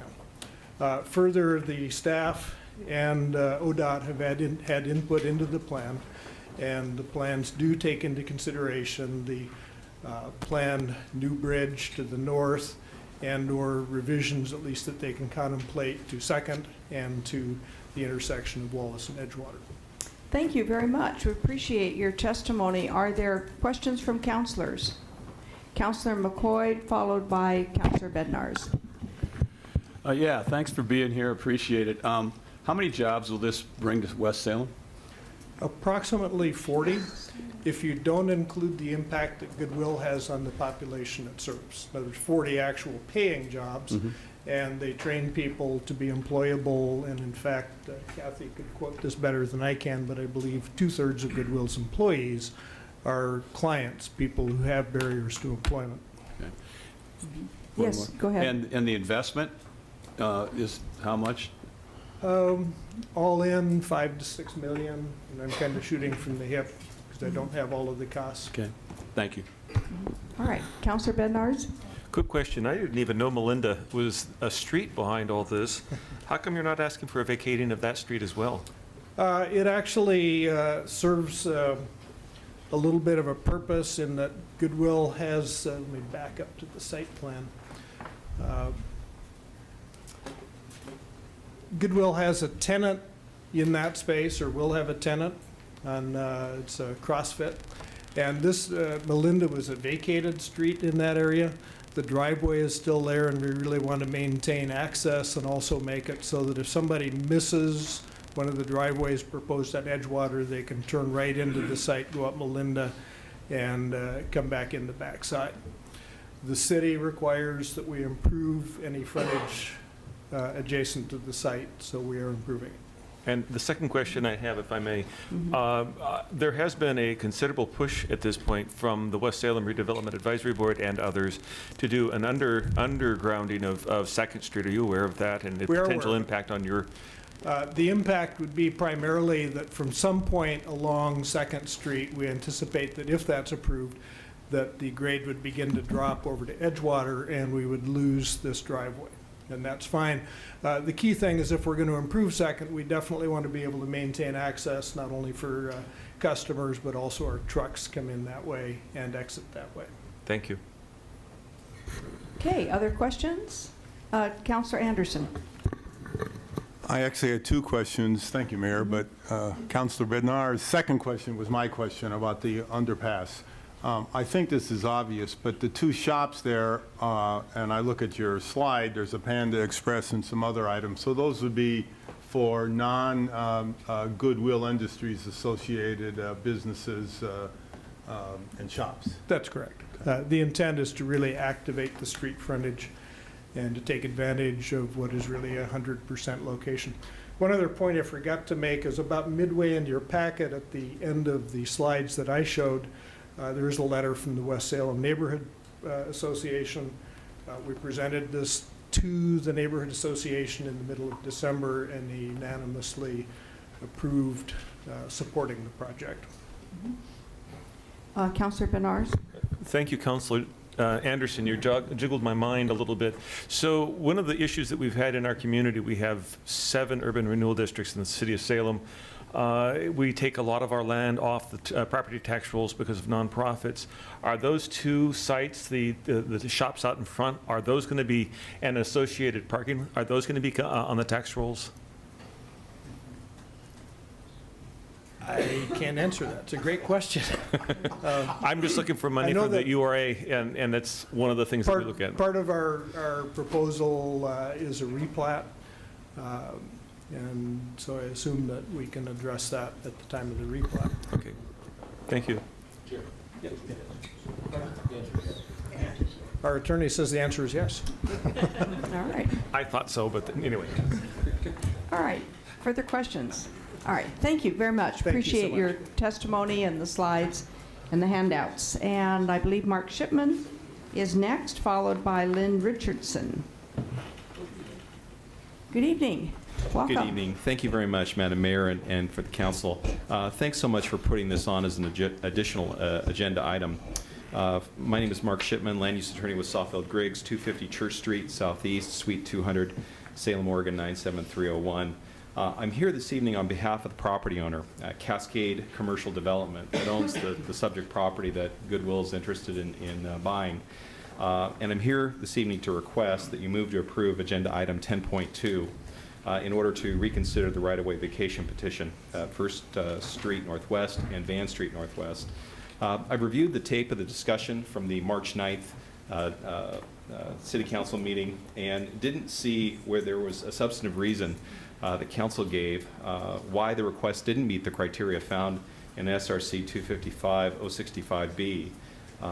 I believe that the facts and the information in your packets show that the property owner can satisfy the mandatory approval criteria for a vacation petition of this type. And additional support for this request can be found in the fact that First Street to the south has also been vacated. Melinda Street, as noted earlier in front of the CrossFit, has been vacated, a portion of that, as well as a portion of Van Street as well. The subject property and areas in need of redevelopment or renewal, and here we have a property owner and a respected buyer, developer, that is interested in wanting to invest in our community. We've got a neighborhood association that is supportive of this request, and I would encourage you to take a closer look at it. The property owner and buyer would like to sit down with city leadership and explore options for making this happen. In order to accomplish this, we need a motion to reconsider your prior decision, and I respectfully request that you do that this evening. Thank you very much. Thank you. Are there questions for Mr. Shipman? All right. Thank you very much for coming. We appreciate your testimony. Next is Lynn Richardson, followed by Ron Sturba. Welcome. Thank you, Mayor and councilors. My name is Lynn Richardson, and I'm representing the Friends of Deepwood and Historic Deepwood Estate at 1116 Mission Street Southeast in Salem. And it's the beautiful Queen Anne Victorian's home, historic home that's on the corner of Mission and 12th. For those who haven't been there, go there because I'm going to talk about it tonight. I'm speaking in support of 3.3C. That's a change of fees and hours for Historic Deepwood Estate. And I'm the executive director that was recently hired by Friends of Deepwood. I arrived in October and I began an evaluation of our operations in preparation for a strategic plan, a 5-year strategic plan that I met with the mayor just the other week on. And we looked at our hours of operation, we looked at our prices, and we did comparisons to other historic houses in Oregon and in the area, and we're proposing to make some changes that we think will suit our visitors and our staff and serve the community better. And one of the items is our change of hours. Right now we have confusing hours during winter, May to September, May through April. Where am I talking about? October 1st through April 30th. See, it's confusing. Our hours are Wednesday, Thursday, and Saturday, 11 to 3. So why? It's sometime in the dark past we dropped Friday. We don't know why, because Friday is traditionally a busy day for cultural heritage sites. We would like to bring Friday in as a tour day throughout the year. During the summer, we have hours on Sundays, which are rarely ever used, so I have volunteers sitting around waiting to do tours and nobody shows up. And it's very difficult for us to get volunteers on Sundays because of church and other family activities. So we are proposing to drop Sunday from our summer list so that year-round we would have hours Wednesday through Saturday, which would be much easier for people to keep track of. We would keep our, we would like to drop our 11 a.m. time during the winter because nobody comes to visit and I have a volunteer just sitting there with nothing to do.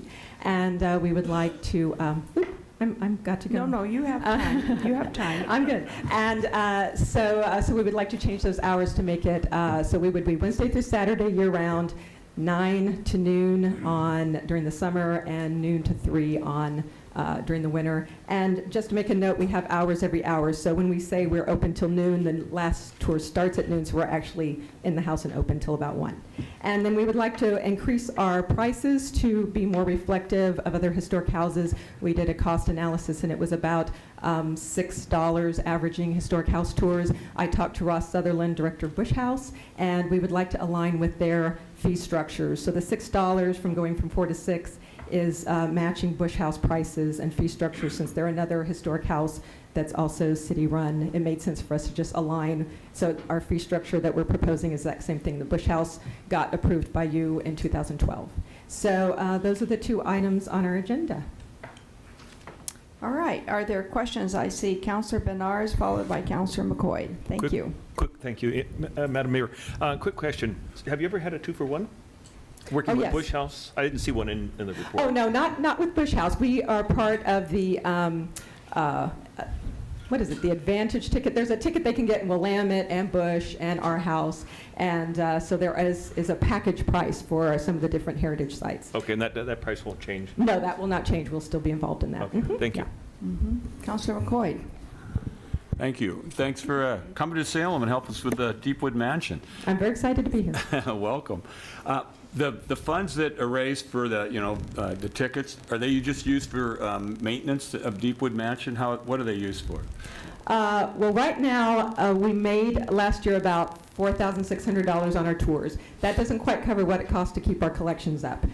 We take care of, Friends of Deep was responsible for the interior of the house and all the collections, and it ran us about $5,000 last year for offsite storage, for conservation. We redid the Alice Brown suite, that was with Friends of Deepwood, that was about $11,000. So we spend a lot of money on maintaining the interior of the house, and the city does an excellent job on the exterior and the grounds. And so the increase will help us do that, as well as we're hoping to expand our interpretation and add some new tours this summer. We want to add family tours and architecture tours, so that'll involve research and training for my volunteers as well. So this money will just help fund some of the items that we need to run the house. Thanks. Excellent. Thank you. All right, are there any further questions? I'm going to take just a second, Ms. Richardson, and ask will you please tell people a little about your background, because I was so appreciative of you coming in to visit with me and what I learned about your credentials and your experience. I think we're very fortunate that you've come to Salem. Will you just tell your bio a little bit, please? My bio, I have a bachelor's in anthropology, a master's in museum studies. I worked at the Autry Museum of Western Heritage in Los Angeles, the Smithsonian's National Museum of Natural History. I was at Monticello. I was responsible for the Thomas Jefferson's home in Charlottesville, Virginia. And for 8 years, I worked for the FBI as their art theft program manager. So I recovered stolen artwork around the world, and which was very not glamorous, but exciting. And then the last 8 years, I have been running the High Desert Nature Museum, a municipal museum near Joshua Tree National Park. So I come from a museum background, and I'm very interested in focusing Deepwood more on its museum mission. So just last week, I had our board vote to change our name from Historic Deepwood Estate to Deepwood Museum and Gardens, to tell people exactly who we are and what we do. I think I get a lot of questions of, what do you do there, and are you a bed and breakfast? So I think it's important for us to just say we're a museum. Come and tour the house. Excellent. Thank you so much. Appreciate you coming down tonight. All right, Ron Sturba, followed by Lee Lynch, I believe it is. Mr. Sturba, did he leave? He had to leave. All right. Another time. Lee Lynch? Maybe I have your name wrong. Does that sound right? It sounds right.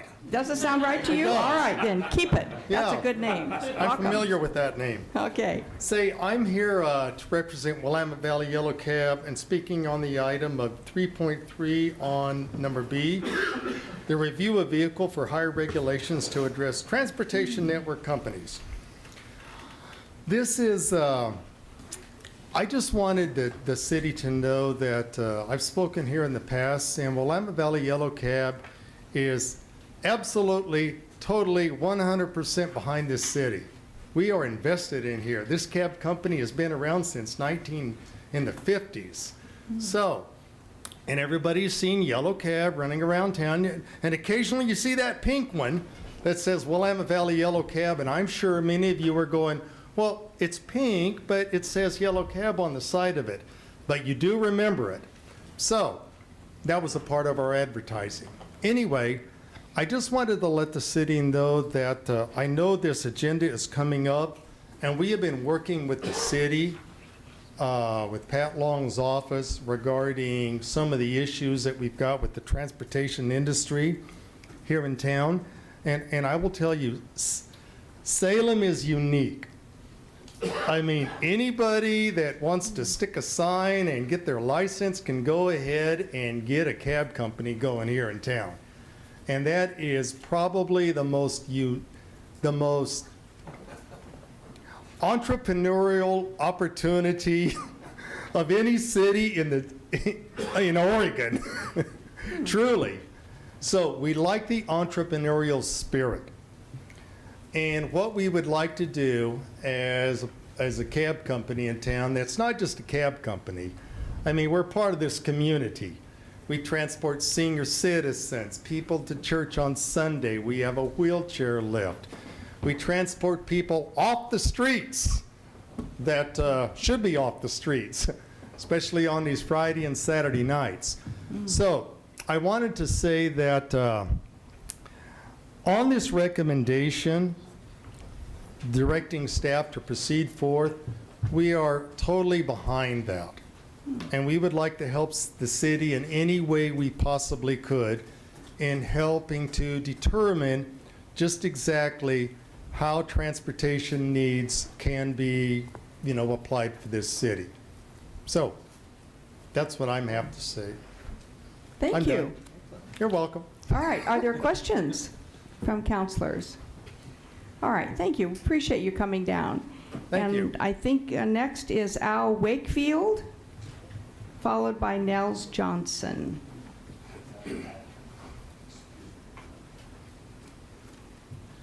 Thank you, Councilman, Madam Mayor. My name is Al Wakefield. I am the owner of Willamette Valley Yellow Cab. I purchased Willamette Valley Yellow Cab from the previous owners back in January of 2013. The first thing that I did, I came down to City Hall and I asked them, what rules do I need to play by? They told me about my protective license, about the city licensing, the business licensing, the insurances, and everything that within the code that we had to require to. We did that exactly to the letter because that's what we're here to play by the rules. Other companies want to come in. We've had them here in the past that want to run cab companies. They don't want to get a license. They don't want their drivers to pass license. We know for a fact that other cab companies have drivers filling in for somebody else because they've been at the bar too long and don't want to go pick up a customer, but hey, I got a call, go get it. What I do have also is some examples, and I should have made more copies of type of advertising and stuff that goes on within the industry. And if you don't mind, I'll read a couple of them. I'll read a couple of them here. Let's see. My new 2013 vehicle was available to take you to work or other errands. Very affordable. Anywhere in Salem for $10 or less. I do accept credit cards and give multiple ride discounts. Due to my low rates, I am very popular. I ask you to please give me advance notice so that I may attempt to fit you in. Right now, I'm down to these slots. I have reduced hours Sunday and Monday because I drive in the afternoon to Washington.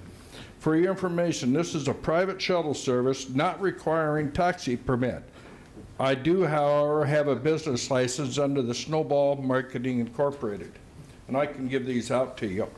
And this is the one that really got me most of all, was need a ride somewhere, Salem, Kaiser area, tired of cab fares, paying a flat rate, anywhere you need us in town to get a trip to destination. Okay, no, that wasn't the one I was going to read, but I did. Okay, this is it here. This is my last one, then I'll get off here. Do you need a ride somewhere and don't have much money for gas? We could trade something for most of the gas money. Parentheses, adult activities. and I will give you copies of these taken right off of Craigslist. We could trade something for most of the gas money. I already said that. Men, women, couples, whatever the couple is. Let me know what you want to trade or where you are trying to get to. Please put right in the subject line or I will automatically delete due to spammers. So I do have Okay. copies of these. What I'd the like stuff you that- to do, thank you for bringing the copies, is to provide those to our city recorder, and those will be entered into the record. Yeah. Thank And you. so, I mean, that's the type of stuff. We want to play by the rules. We are vested in the city. We've been in business since 1952. We do what we appreciate your need to do. testimony. We just want to be able to put input into the regs that's coming in. Thank If you we- very much. Your time is up, so I'm going to Thank you ask very much. counselors. Counselors, do you have any questions? Counselor Dickey. Thanks, and thanks for coming down. I'm just curious, those things you just read, did you get those off of Craigslist, or where did you find those? I found those right off of Craigslist. Okay, thank you. Okay. All right, any other questions? Okay, thank you. Appreciate you coming tonight. Thank you so much. All right, Nels Johnson. Welcome. Thank you, Mayor. Thank you, Council. My name is Nels Johnson. I work with the, from Portland, Oregon. Work with the firm Thorn Run Partners. We represent Uber. And I just I'm sorry, wanted, what is the name of the company again? Thorn Run Partners. We're based out of Portland. Okay. And we do some of the work for Uber at the state level and also at the local levels as well. And I just wanted to come tonight and just say thank you for the great work that's been done by the council, but particularly the great work that's been done by the staff to work to update, make some recommendations to of areas of the code that need to be updated, the transportation code. And we've had a wonderful working relationship with the city and look forward to continuing that. I just want to leave you with a couple quick things just about Uber. First of all, the first message I want to say is that Uber wants to be regulated. It's important for first and foremost for public safety that Uber is regulated and that transportation network companies are regulated. Second of all, it's important for the business just to have some certainty. And third of all, it's good for the city so that they can capture all the tax revenue that they possibly can out of that. Second of all, I think that one of the biggest challenges that you face is that what Uber represents is it's not about cars, it's not about rides any more than Airbnb is about hotels or it's about rooms. It's about this brand new sharing economy, right? It's the fact that I can have a car, then I can maximize my use for that. If I have an extra room in my house, I can rent that out. And that's a new paradigm, right? We're still trying to figure out what that is, which makes regulating it that much more difficult. So I acknowledge the difficulty of your task, but I appreciate you being willing to do that as well. And finally, just to kind of spur off that a little bit more, what makes TNCs a little bit unique is that you can be a driver, you can take your kids to school in your car, and then from there you can sign on, assuming you've passed all the background checks and insurance and all that stuff, then you can sign on to the Uber app and you can give somebody a ride. Right, and so you're engaging in commercial activity, and then you can flip back to personal activity and go to the grocery store. So it's what makes it tough is that you go between commercial activity and personal activity, and so because of that, you need regulation that acknowledges that it's different than your traditional taxi service, which is where you sign in for your shift at the beginning and then you leave at the end. So. With that, I thank you very much. We look forward to working together, and I can answer any questions you or the council may have tonight. Thank you. Councilors, are there any questions? All right, thank you. Appreciate you coming down. Just one last thing. I've left documents for that I believe have been entered into the record, and I think are in your packet as well. So. Excellent. Thank you for your time. Thank you so much. Appreciate you coming down to testify. All right, I wanted to check to see if anyone in the audience had wanted to testify this evening at this time and had not been able to get onto the written list. Okay, thank you. Yes, did you want to? Yes, go ahead and approach the microphone, and you're not going to do it. Okay, all right. Now's your chance. No, I think if you want to, you're the last one. He's good. All right, thank you very much. Appreciate everyone participating this evening. All right, we are going to go now. Let's see. Councilor Nanke, can you come up here for just a second, please? I can.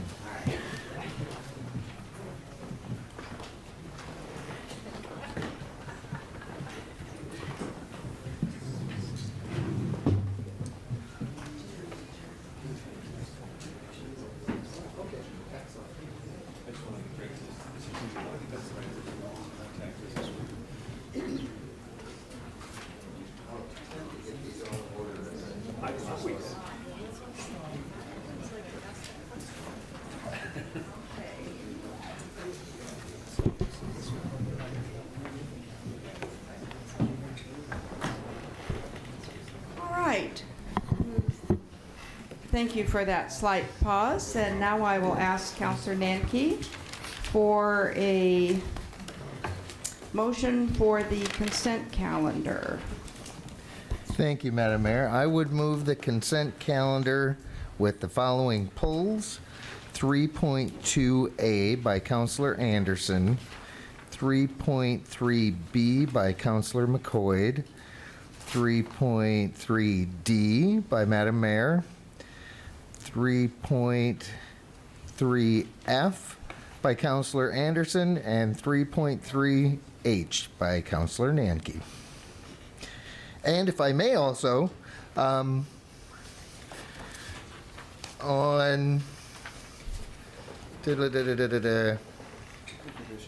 where is it? 3.3E, I think. Is that legislative? Yes. On 3.3E, Councillor Benars would like to register a no vote on the reset at sale legislation. And my chair keeps dropping down here. Sorry. Let's see if, all right. Reset at sale. It's House Bill 3020, something like that.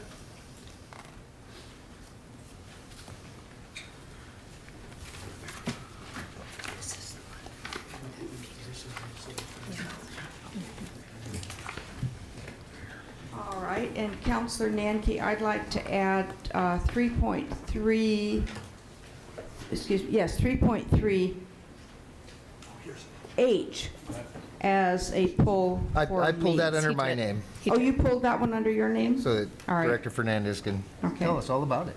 And that is an addition for those of you who are looking at the previous printed agenda. Okay. All right. Councillor Nanki, we'll see if I can repeat this, all right? This is a test. All right. Councillor Nanki has made a motion. Is there a second to that motion? Second. Did you second? All right, Councillor Nanki moved and Councillor Bednarz seconded the motion to adopt the consent calendar with the following polls. 3.2A by Councillor Anderson, 3.3B by Councillor McCoy, 3.3B D by myself, Peterson. 3.3E is a no vote by Councillor Bednarz, and a pull of 3.3F by Councillor Anderson, and 3.3H by Councillor Nanki.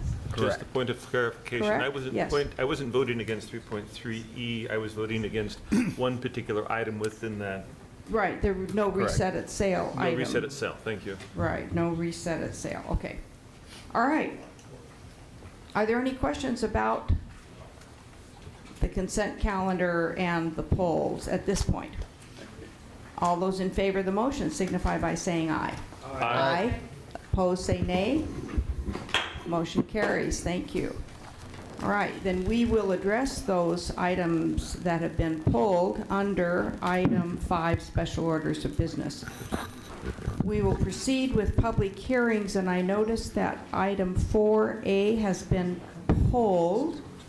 I want to be sure everyone understands that. It has been deleted from the agenda, so there's no public hearing on that item.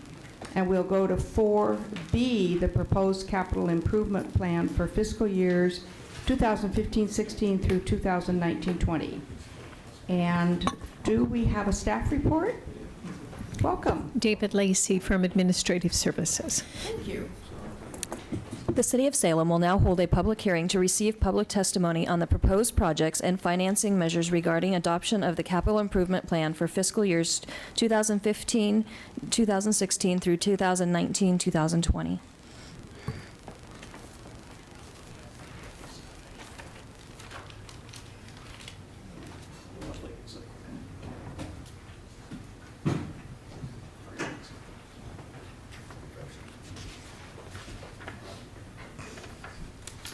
So thank you, Mayor Peterson and members of the council. I'm David Lacy from Administrative Services Department, and I'm here tonight to present the proposed capital improvement plan for fiscal years 2015-16 to 2019-20. Administrative Services gets the privilege to present this to council each year, but I do want to say that this is a citywide project, and I do want to thank the many department directors, staff, engineers, analysts that all contribute towards this plan. It really is a large project, and in particular, I do want to thank Assistant Engineer Alan Dannon and Paul Beals for their work this year with coordinating information, hosting workshops, and just doing a lot of the work behind the scenes on these projects. So the plan that you see tonight is definitely just a huge project for the city.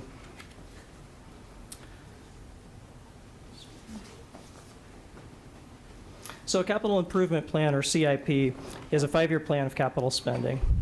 And like a budget, the CIP matches expected revenues with planned expenditures. But unlike a budget, the CIP has a multi-year timeline, which is helpful when planning large expenditures for projects that may span multiple years.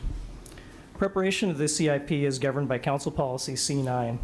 In addition, ORS 223-309 requires that projects financed by a systems development charge be part of an adopted financial plan. A CIP such as ours can be used to fulfill this requirement.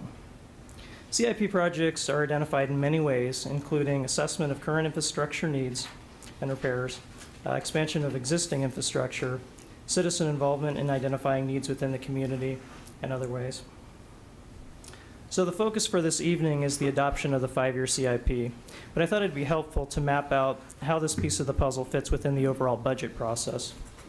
The CIP is primarily a planning document, and as noted on screen, contains projects where likely funding sources have been identified, have a cost of $50,000 or more, and include new projects or new funding sources.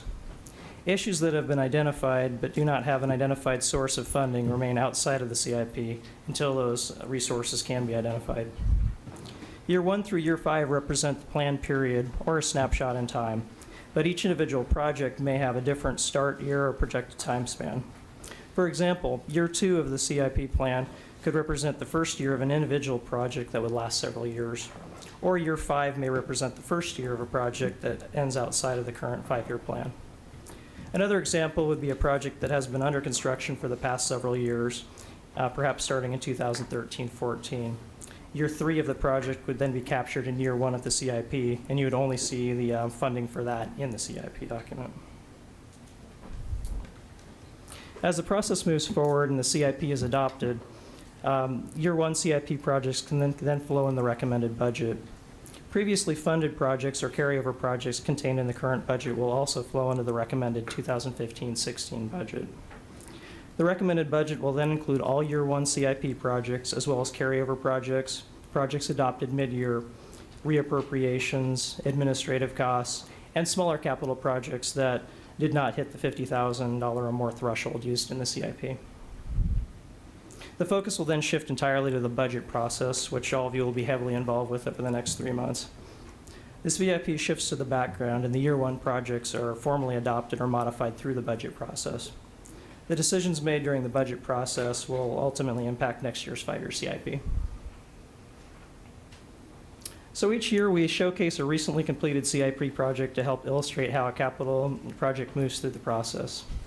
The Salem Public Library children's renovation originally showed up in the 2013-14 CIP once the potential funding source was identified. In this case, it was donations.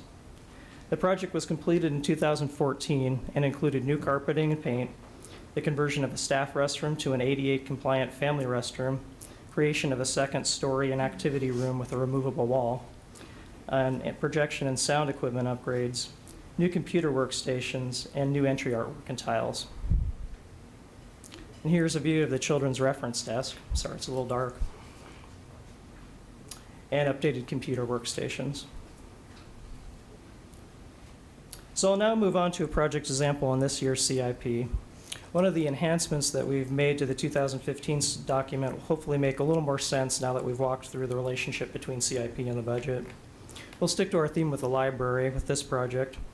And this is the periodical storage conversion project that showed up in last year's CIP with a $93,000 project cost. The project was added to the 2014-15 adopted budget, but was not completed. This project would have normally been considered a carryover project for the 2015-16 budget and would not have been included in this year's CIP. But in this case, the project scope changed and the additional funding was identified for 15-16. So as far as the CIP is concerned, the new funding source is included and shows up as $250,000. The problem is the total project cost includes $93,000 in carryover funds.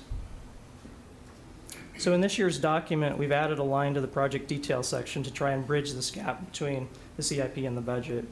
In this example, the $93,000 from the prior year budget shows up in the line labeled amount funded in prior years, which then allows us to provide a better understanding of how much the individual project will actually cost. So as far as the CIP is concerned, the $257,000 is the only number reflected in the totals, but the addition of the total estimated cost gives a better context of what the project would look like from an individual project basis. You'll see this additional detail throughout the document when prior sources or costs can be identified. This change is a result of council comments last year and will hopefully make this year's document a little more user-friendly. So we've spent a lot of time discussing the mechanics of the process and examples tonight, so let's just concentrate on some of the major highlights. The CIP contains projects that total of $93.5 million over the next 5 years. This includes 92 individual CIP projects with 22 separate funding sources in 12 different categories of infrastructure. The chart shows CIP projects by funding source, and you can see that utility rates represent the largest portion of that at 57%. You can also see urban renewal agency funds at 7.5%, transportation SDCs, ODOT grants, the Salem Renewable Energy Technology Center funds, water SDCs, grant funds, and then all other sources at about 10%. This chart shows the CIP projects by project group, with utilities comprising 68% of the total expenditures, transportation at 22.8%, community facilities at 5.4%, and municipal facilities at 3.7%. We can then drill down to the category level for a little more detail. So the community facilities group includes historic structures, the library, and parks. Municipal facilities includes the airport, building and safety, information technology, and parking structures. Transportation includes the streets category. And finally, the utilities group includes common utilities, which share several of the utility categories: stormwater, wastewater, and water.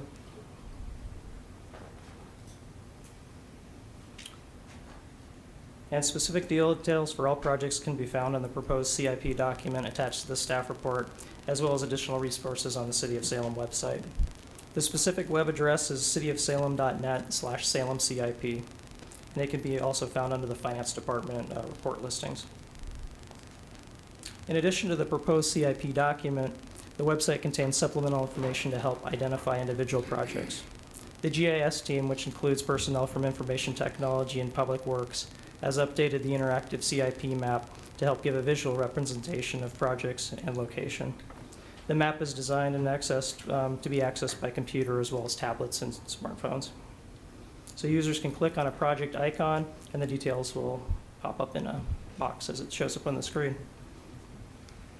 So this concludes the proposed CIP presentation, and staff are here tonight to answer any specific project questions after public testimony.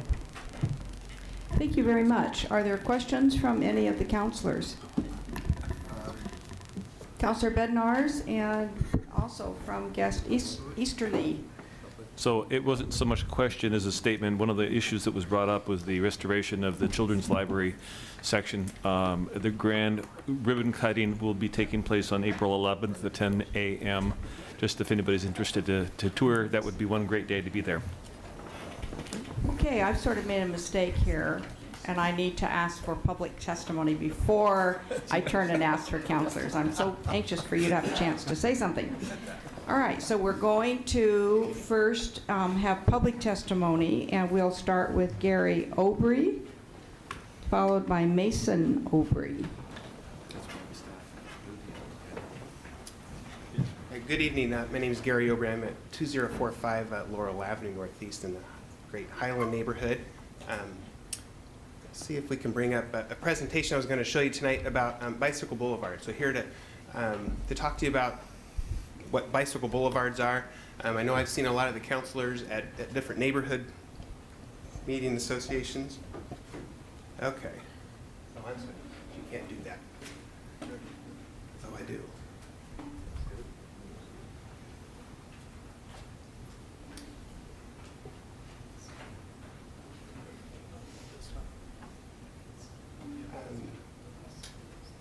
I don't know. I thought it was going to be on the screen. No? Well, it's right here. Okay. All right. Sorry. Well, I'll get started anyways. Okay. So bicycle boulevards are essentially our low-speed, low-volume neighborhood streets that that help people get around on bikes. They also help people get around just if they're walking. You know, they serve a variety of other purposes like that. This is a little difficult without my presentation. Okay. So the idea is with these kinds of streets is to get the cars and the bikes to be going similar speeds, basically. You know, there's still full car access, but we're discouraging the through trips. Second from the bottom, in the right-hand column. Presentation? One up. Okay. There you go. Okay. This is a whole lot easier if you can see some pictures. Just click on the back thing. Okay. And we'll do a slideshow. Slideshow. Okay. Okay. Well, I'll clip through some of these. So just some general treatments here of things that can be done with bike boulevards to make them work a little bit better. So the idea is to get the cars to slow down to more neighborhood streets to make it safe for people walking and biking, whatever. But so you can see some pictures there of typical treatments to get the cars to slow down. Some examples of some other treatments. So there's treatments to make it easier to cross the street, signs and markings. An example here of a way that you can incorporate some water treatment facilities. So it also is a curb extension to make your intersection a little bit smaller. It helps slow the cars down. I'm sorry, on that one I was going to say, these kinds of things are being done all over the country.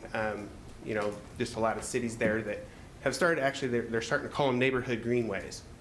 So that's a term that I think is maybe a little more encompassing of the broader goal of these kinds of streets.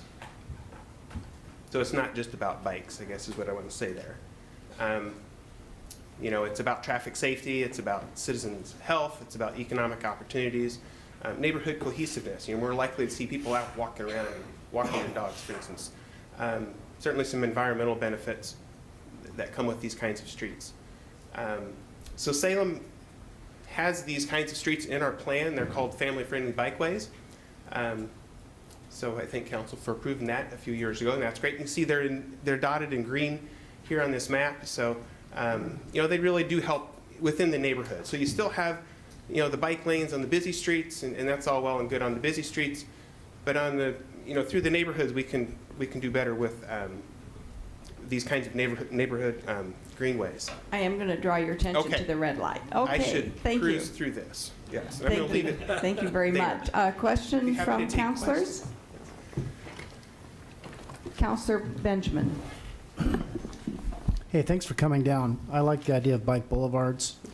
I grew up in I spent some time in Portland and started off when they had the first trial project of putting bicycles on TriMet buses. That was one of the first permits to do that. Yeah. And consequently, it's really ballooned over time.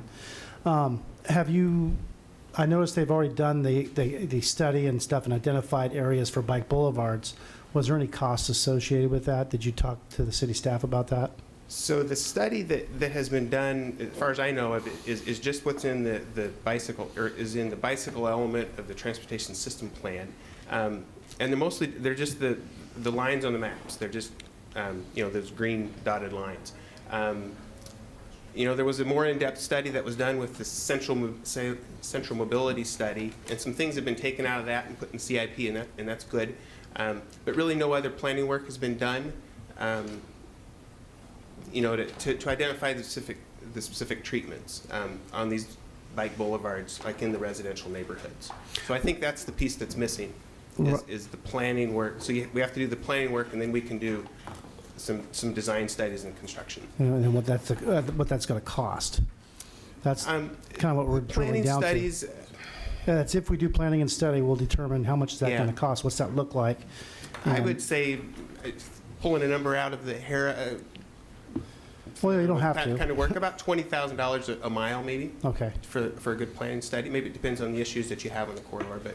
Okay. All right. Thank you. Yeah. Councillor Anderson, followed by guest Easterly. Thank you, Madam Mayor. Thank you, Gary, for your presentation. I happen to represent 6 different neighborhood groups, and so I've seen you or your wife or others at various of those neighborhood groups. How many neighborhood groups have you appeared in front of, and what has been their reaction? We've seen a lot of neighborhood groups that are saying we support this and material to the council, but could you just, in general, say how you were received?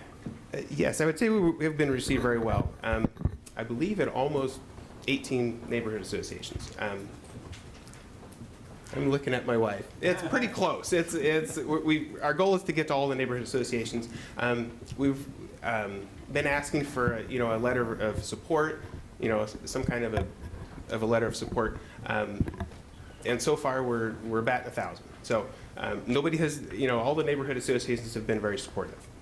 There's conversations about, is this a priority or not? And there's been good discussions, but it's been positive. Thank you. For informational, I Easterly. can give you that, I can answer that question for you if that's helpful. I think we'll wait. Yeah, just a if you're minute. set to Okay, testify, I think we you got can the say that, answer. yeah. Mr. Easterly? Thank you, Madam Mayor. Gary, thank you for bringing this to the attention of the council. I'm fascinated that you chose to do it as part of the CIP process, in that one of the thresholds we were told about was a $50,000 for capital projects. And while I personally, as part of the West Salem Neighborhood Association, have heard the presentation and find it positive, I'm just a little befuddled, not quite clear how this concept fits into the discussion as far as the capital improvement process. That's a good point. I'll just say that it's, I guess I was a little disappointed that we didn't have more of the planning work done to be able to put a capital improvement project together, of $100,000 or $200,000 to do maybe a 2-mile stretch of a bicycle boulevard. So I think this is our effort to raise awareness, that we need, to get some work done ahead of time. And we hope to see bicycle boulevards, an important priority in the future. I don't know enough about the process. I guess maybe they can't be incorporated without the planning work done. That's kind of my understanding. So. Okay, I think a lot of those answers will come from staff as we're going through. Thank you very much. Any other questions from councilors? Okay, thank you so much. Mason Obrey, followed by Sarah Fisher Rice, perhaps. And I want to be sure that we stay on point and try to keep these conversations to a minimum, because there are a lot of people signed up for this evening. So I'm now going to turn to Mason Obrey. You're there. My name is Mason Obrey. I sometimes ride my bike to school, but I would ride my bike more often if there were bike boulevards in my neighborhood. Riding my bike is fun. I like the fresh air and exercise. On my route to school, I don't like the intersections without stop signs. And I don't like trying to cross Pine Street, because when there's busy traffic, it can take up to 5 or 10 minutes for there to be an opening. And it always feels like I'm going to get hit as I cross. I'm interested in bike boulevards in Salem, and I know I'm not alone. Other people who want bike boulevards are wearing stickers tonight, like this one. I want them to stand.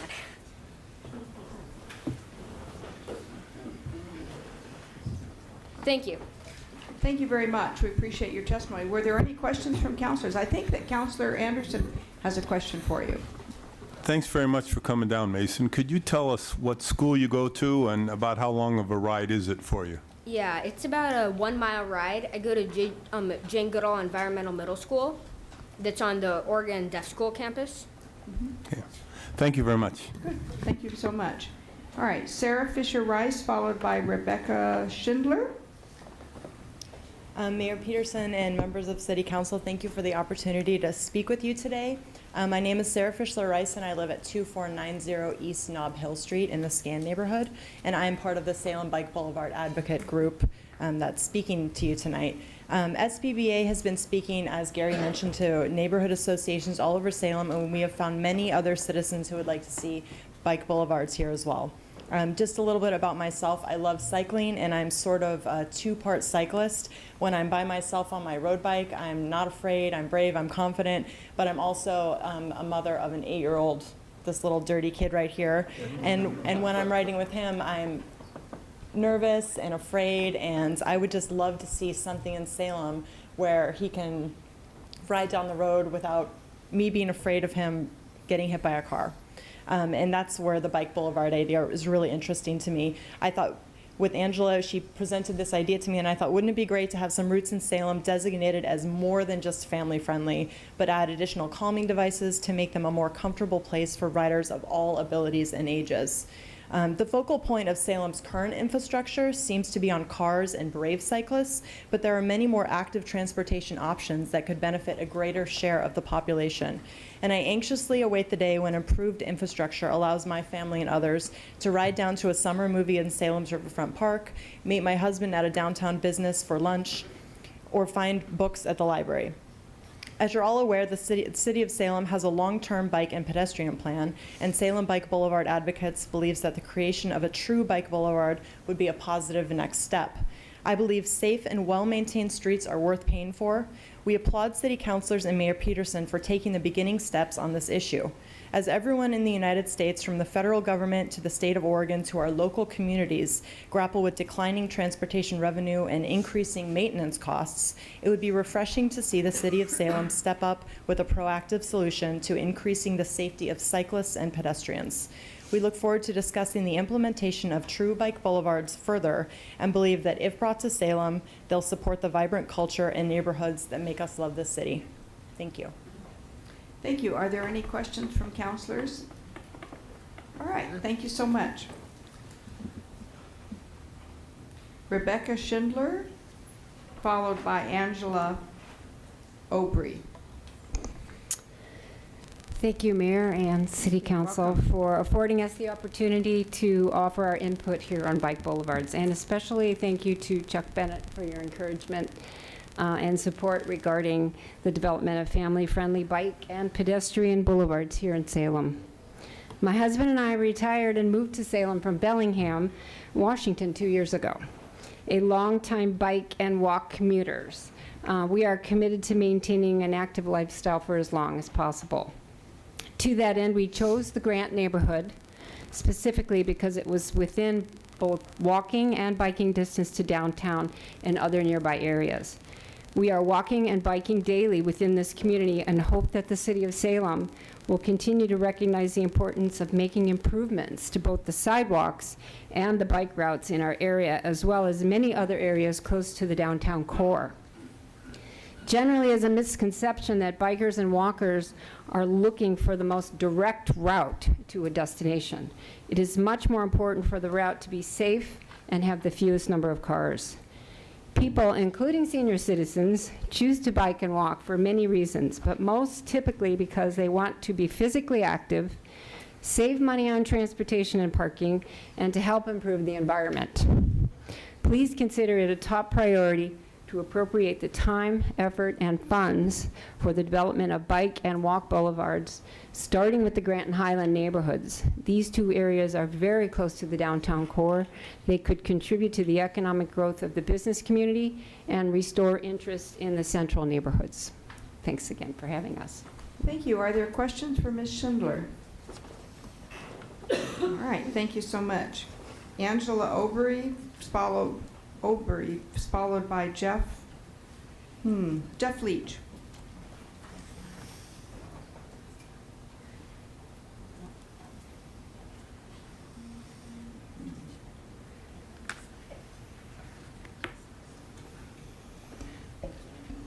I'm Angela, and I'm here to ask you to support the development of bike boulevards in the city of Salem.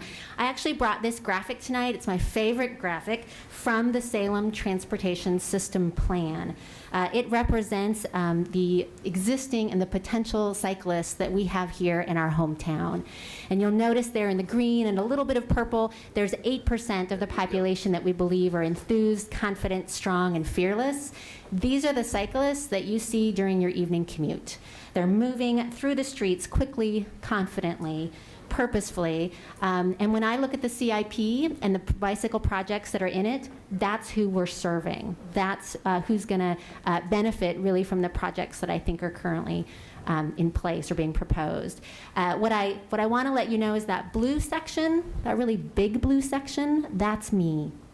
I'm interested in riding my bike, but I'm concerned. And so you won't see me during your evening commute because I am on the quietest neighborhood road I can find, and I'm meandering my way through town.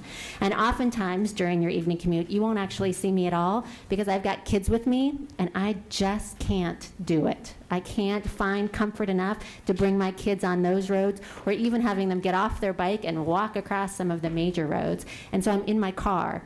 Even though I have time, even though the weather's great, even though the distance maybe isn't that far. And so I guess what I'm asking is that we look really mindfully at whether it be this CIP or whether it be your goals as a council, anything that we put forth, and think about what percentage of the population are we serving?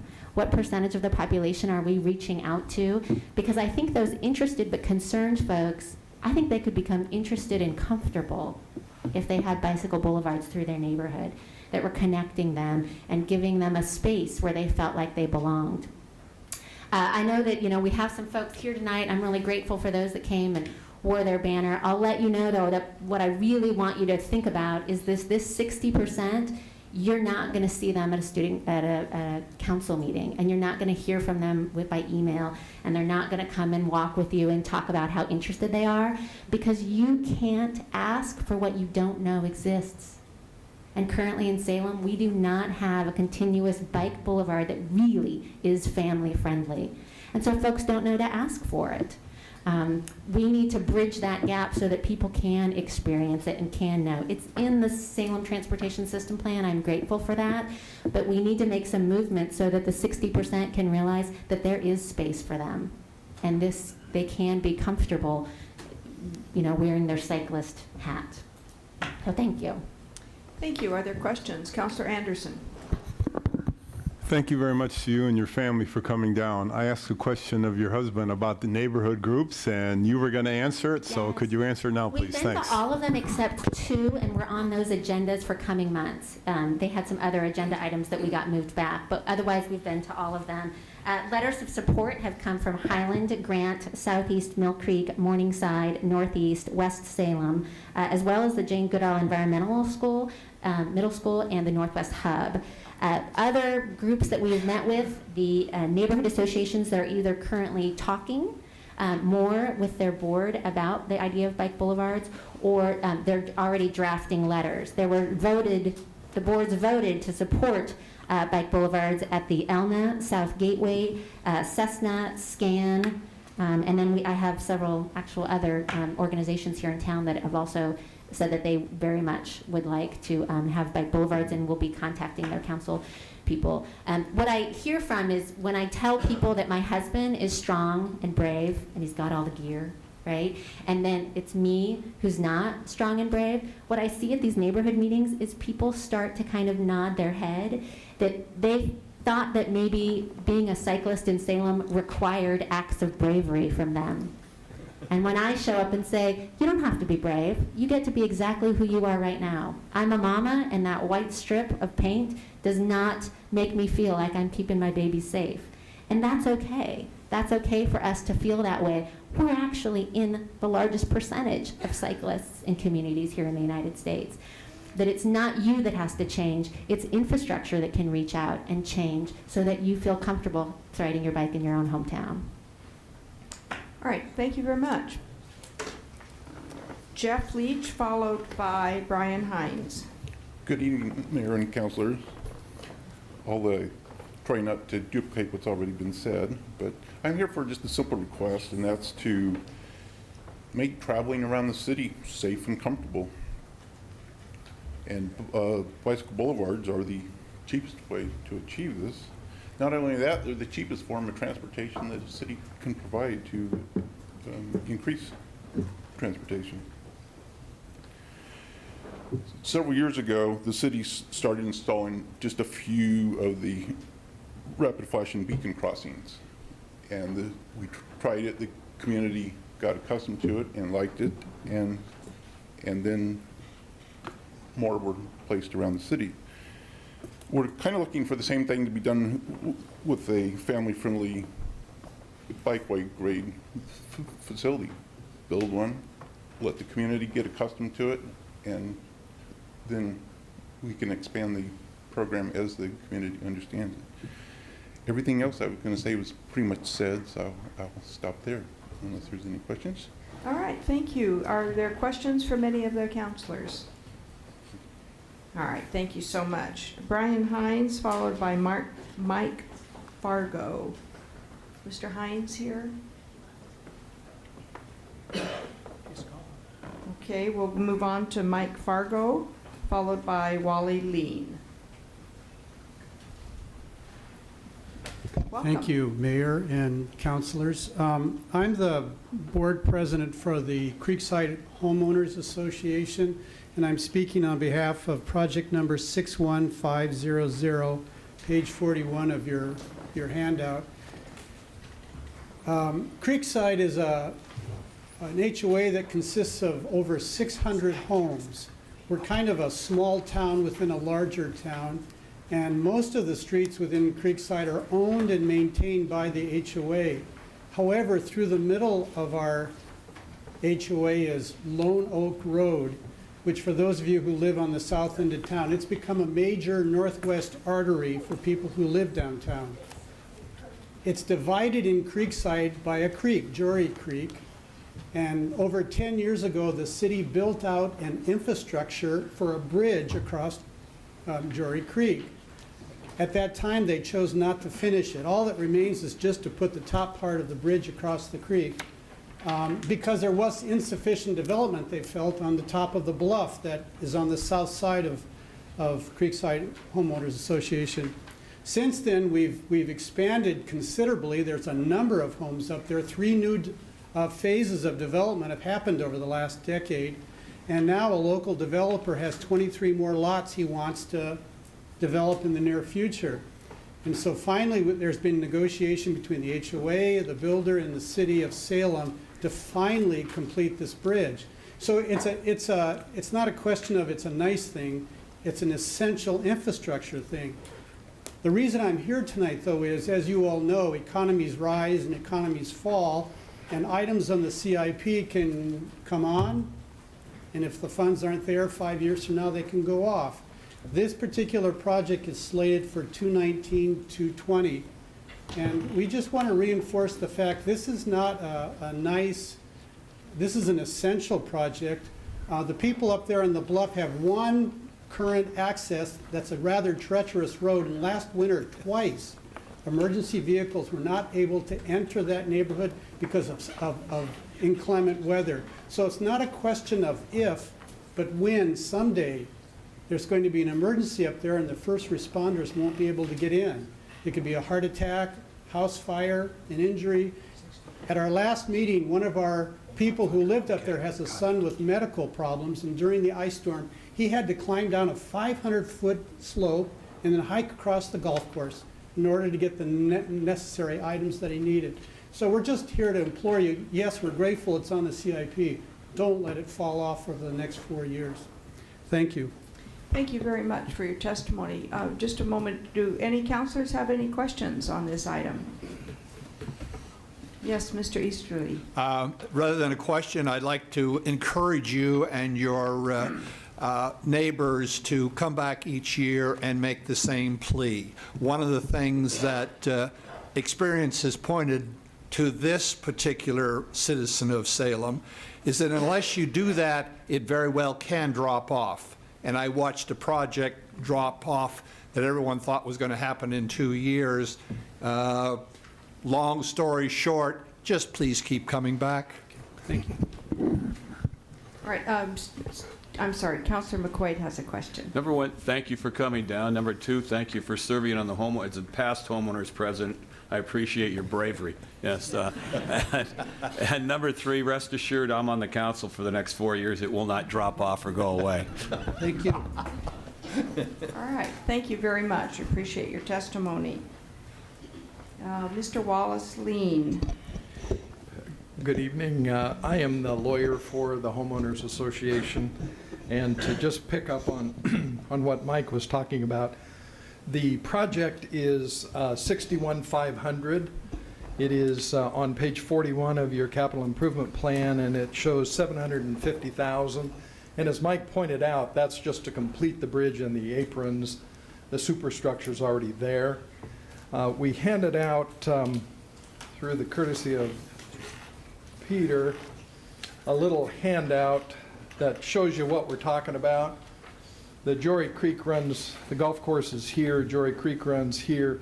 We've marked the bridge location in red for you. And part of the partnership that we've done with the developer and with the Public Works Department is to work out a program through the land use process whereby the developer would dedicate the Lone Oak extension. So all of the right-of-way that's shown in yellow will get dedicated at this point in time. And then the road itself will be built by the developer at such time as the further development, those extra lots come into play. And then the bridge is basically the last piece to that puzzle, which is where the SDCs come into play. And that's sort of why you see it 4 years out, because it's going to take about that long before we get to that point. So the graphics demonstrates what we're looking for here, and also to echo what Mike said, during the land use process, we had some of the homeowners come down and talk about during the big windstorm last fall, there was trees down, and there's only one access. Lone Oak is the only way for those folks to get out until we get the bridge built so that you've got the extension the other way. And people were locked in for hours and hours and hours at a time until that tree was taken out. And then when the snow and the ice and things come, it makes it very difficult and unsafe for the whole community. So from a planning standpoint, we're always looking for developments to have two accesses, a point in and a point out for safety, emergency access vehicles. And what this capital improvement plan program does is eventually provides us with a mechanism to do that. Also, with the help of the developer, the city gets a big, nice street out of the deal. So, and rest assured, our group will be back every year to make sure that it moves its way through the process. And we appreciate, Councilor, that your participation will be there for that period of time. Thank you very much. Thank you. Are there questions? Looks like Councilor Nanke has a question for you. Thank you, Madam Mayor. Thank you, Mr. Lean, for coming down. Just wanted to verify, our portion is the Little Red Bridge, and developer's going to put in the nice yellow street that ends about a third of the way up the second page currently. Yes, exactly. And the bridge will be ready when, or the road will be right there as we set the bridge on top? Yeah, I think the idea, and Peter can echo in on that, but the idea is that the street doesn't get built until the bridge gets built. The bridge doesn't get built until the street gets built. It's chicken and the egg kind of a thing. Yeah, we don't want to build a bridge to nowhere and have it start aging before there's somewhere for it to go. Yeah. Thank you very much. Thanks. Thank you. All right. Is there anyone else who had wanted to testify during this public hearing regarding the capital improvement plan and had not had a chance to get their name on the list? Okay. All right. We will now have a time for questions with staff. Councilor Bennett. I'd like to look at a couple of specific projects. I'm not sure if you or Peter would be more helpful for me on these. I'm looking at projects 61490, 61501, and particularly 61509. which is the Union Street Bike Friendly project. And I noticed, kind of thinking about guest Councilor Easterly's question, why would you come down on the CIP? Because this is where the action is. And I'm really glad the Obrys were able, and their colleagues and their neighbors and many of my constituents were able to come down tonight and speak about this. And You're I welcome. thank you, Counselor, for You're welcome. reinforcing the point. Yeah. Well, what I wanted to find out was, particularly on 61509, where you're looking at a bike-friendly description, are you in the process of planning that Union Street project? How do you do that? Because as I looked at the bike boulevard, it's sort of the same thing, but really quite different in its own way. It does minor adjustments to a street, including curb extensions, at times traffic calming devices, turning signs more to the advantage, stop signs more to the, the whole drill on this, including neighborhood greenways. I mean, this just goes on and on in terms of its benefit. Will you be looking at the Union Street Bridge as you look at design, to look at this kind of design? And then if this kind of design, as you look at it, does it become transferable? I am very interested in this Highland, as for obvious reasons, Highland through Grant through downtown to Bush Park connection as a bike boulevard as well. But Union, don't want to get greedy, but Union Street is also very attractive. But you seem to be on your way there. How does this work? Sure. Peter Fernandez, Public Works Director. Let me first say that we are wholeheartedly supportive of the idea of bicycle-friendly streets. We obviously had them proposed in the update of the bike and ped plan and laid them out. Our issue always is one of funding. So our plan, in fact, I appreciate that the Obry family is here tonight. We were going to check with them because probably the last meeting in April, we're going to be back with a staff report about this issue, and we want to make sure that the Obry family would be here since they're at the vanguard of bringing this issue forward. The first step is to find some money to create a design, to create a master plan. And what we're going to propose, and I'll steal a little thunder from my transportation planning manager, we will probably propose Winter Street because it provides that ideal connection that you're talking about, Counselor. We are looking to apply for a transportation growth management grant to give us the funding to do the master planning. That kind of master planning, those ideas, that toolbox that we'll create is actually transferable to any project. So we'll have the toolbox, we won't have, if we get the grant, we'll have the toolbox, we won't have the funds to do the construction. Right. Union Street has the money for the construction because Union Street is in the urban renewal area. And that was a project that was identified as part of the Central Salem mobility study.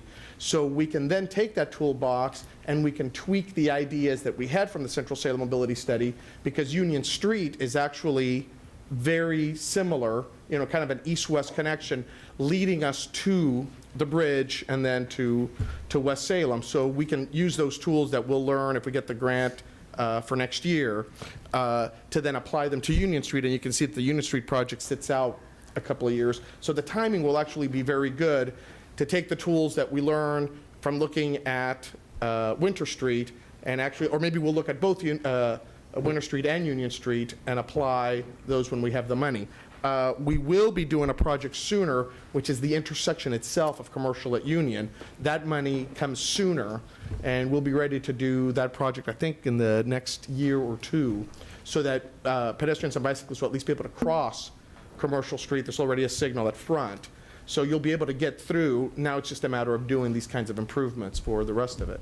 So we're looking forward to it.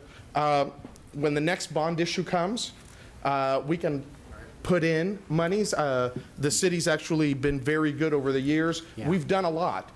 We've put in a ton of sidewalks in streets that didn't have sidewalks. We've put in a bunch of bike lanes. We've put in a bunch of pedestrian crossings. So we've done a lot. This is sort of the next evolution of putting in facilities to support bicyclists, pedestrians, and motor vehicles.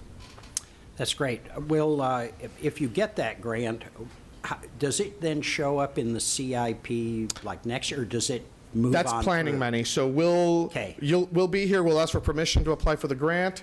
We'll apply for it. When it comes, you'll see the contract. We'll do the planning work, and then it's just a matter of where does it land. My guess, unless we can identify a source of funds, is that a bike boulevard such as on Winter Street will show up on the CIP once we put it in a bond issue, and we have a list of projects, and then those projects would show up in the CIP. I don't foresee having the kind of money that we need to do a project like that today. Right. There might be a grant, there might be a way to find money, but today we don't have that kind of money to do the construction project. Okay. And we don't put a project in CIP until we have money. No, I understand that. I just wanted to make sure that there are opportunities, particularly for the kind of vision described here, which is somewhat different than family-friendly. It's a friendlier family-friendly. Right. Family really friendly. Right. Yeah, okay. It doesn't get better than G. Once it's rated G, that's it. We're okay. Thank you very much. Thank you, Councilor. Councilor Anderson, followed by Councilor McCoy. Thank you. I think this is directed to Director Fernandez. I want to follow up a little bit on Councilor Bennett's. I agree with everything he says.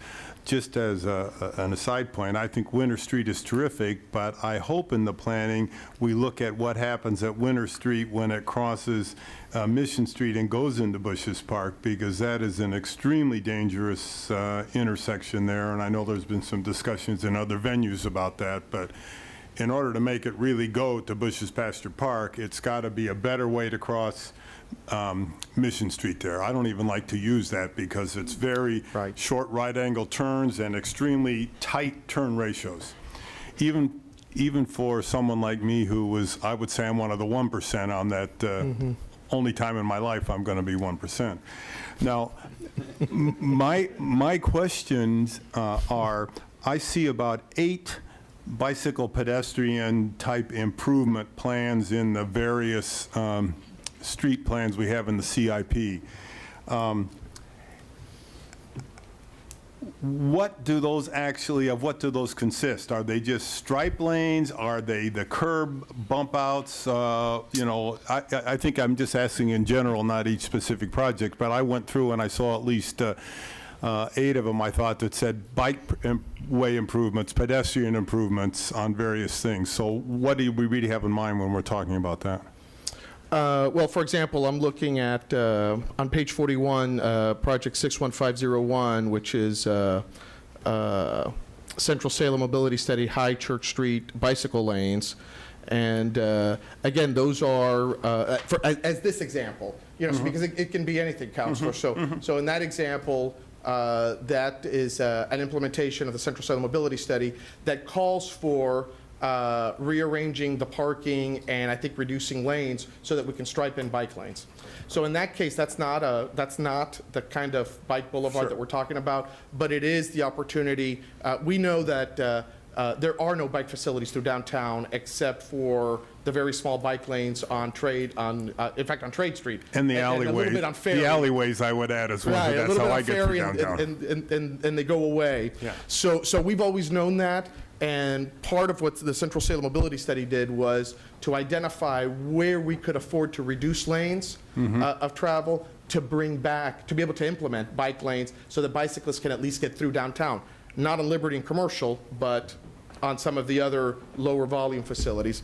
We could go through them, but there's projects, there's still some bond projects, Skyline's coming up. I don't think that's no longer in the CIP where we're actually installing sidewalks and bike lanes because there aren't any. So there's a lot of those kinds of projects. We may still have some crossing medians that we're building from the bond issue. So there's any number of projects that we're doing. I think the mayor has allowed me to ask another follow-up question. Thank you, Mayor. 90% of communication is nonverbal, and Yeah, that's what I got from her. Sometimes Yeah, yeah, I understand that. So again, it's not the time or place to go through the individual projects, but are some of these projects, would they be compatible with the Bike Boulevard concept? I think there are we have been supportive and have funded a lot of these ideas, these components. We've installed crossing medians, we've installed curb extensions, we've done a lot. We've been leaders in the state on curb extensions. You know, a lot of the work that we've done downtown and in other parts of the community. I don't think there are any projects in here that I'm aware of that would be easily convertible to this idea for the long stretch. I think the best opportunity is Union Street. Okay, and that's is to do a more intensive, a more bike and ped-friendly intensive project on Union Street. And I'm assuming or surmising that part of the reason they aren't is because they are not the appropriate streets. Correct. Okay. That's exactly correct. Thank you. All right, Councilor McCoy. So following up on this bike theme, we have family-friendly bikeways in the transportation plan. We do. What is the difference? What's the difference between a family-friendly bikeway and a bike boulevard? Absolutely nothing. They're the same thing. Just terminology. Okay, so how many miles of family-friendly bikeways are in the transportation plan? A lot. A lot? A lot. Would a lot be 100? Well,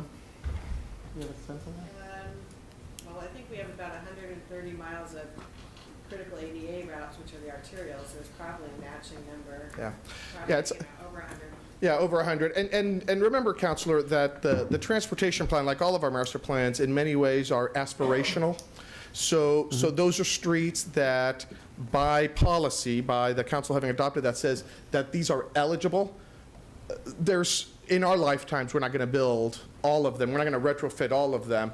But we know that those are the ones that are eligible. So as we build this toolbox, as the Obrey family is out speaking about this, there's already a plan that the council's adopted that said, pick one of these locations and we can implement this. We can move ahead with planning, master planning, and design and construction at any one of these. Okay. Yes. So, as somebody who's about as far away from the central city and his ward as he can get, is the plan to work out from the center to the outer areas of the city, or work in? I mean, not necessarily. I want to be able to tell my folks something at some point. Yeah, you'll get something. It might be 20 years from now, or it might be 2 years from now. So not remembering exactly what's in Ward 4, I could envision that we could make an investment in, for example, in the subdivisions south of Kubler, so that folks in those subdivisions will be able to get to the Pac Trust Shopping Center when that's built.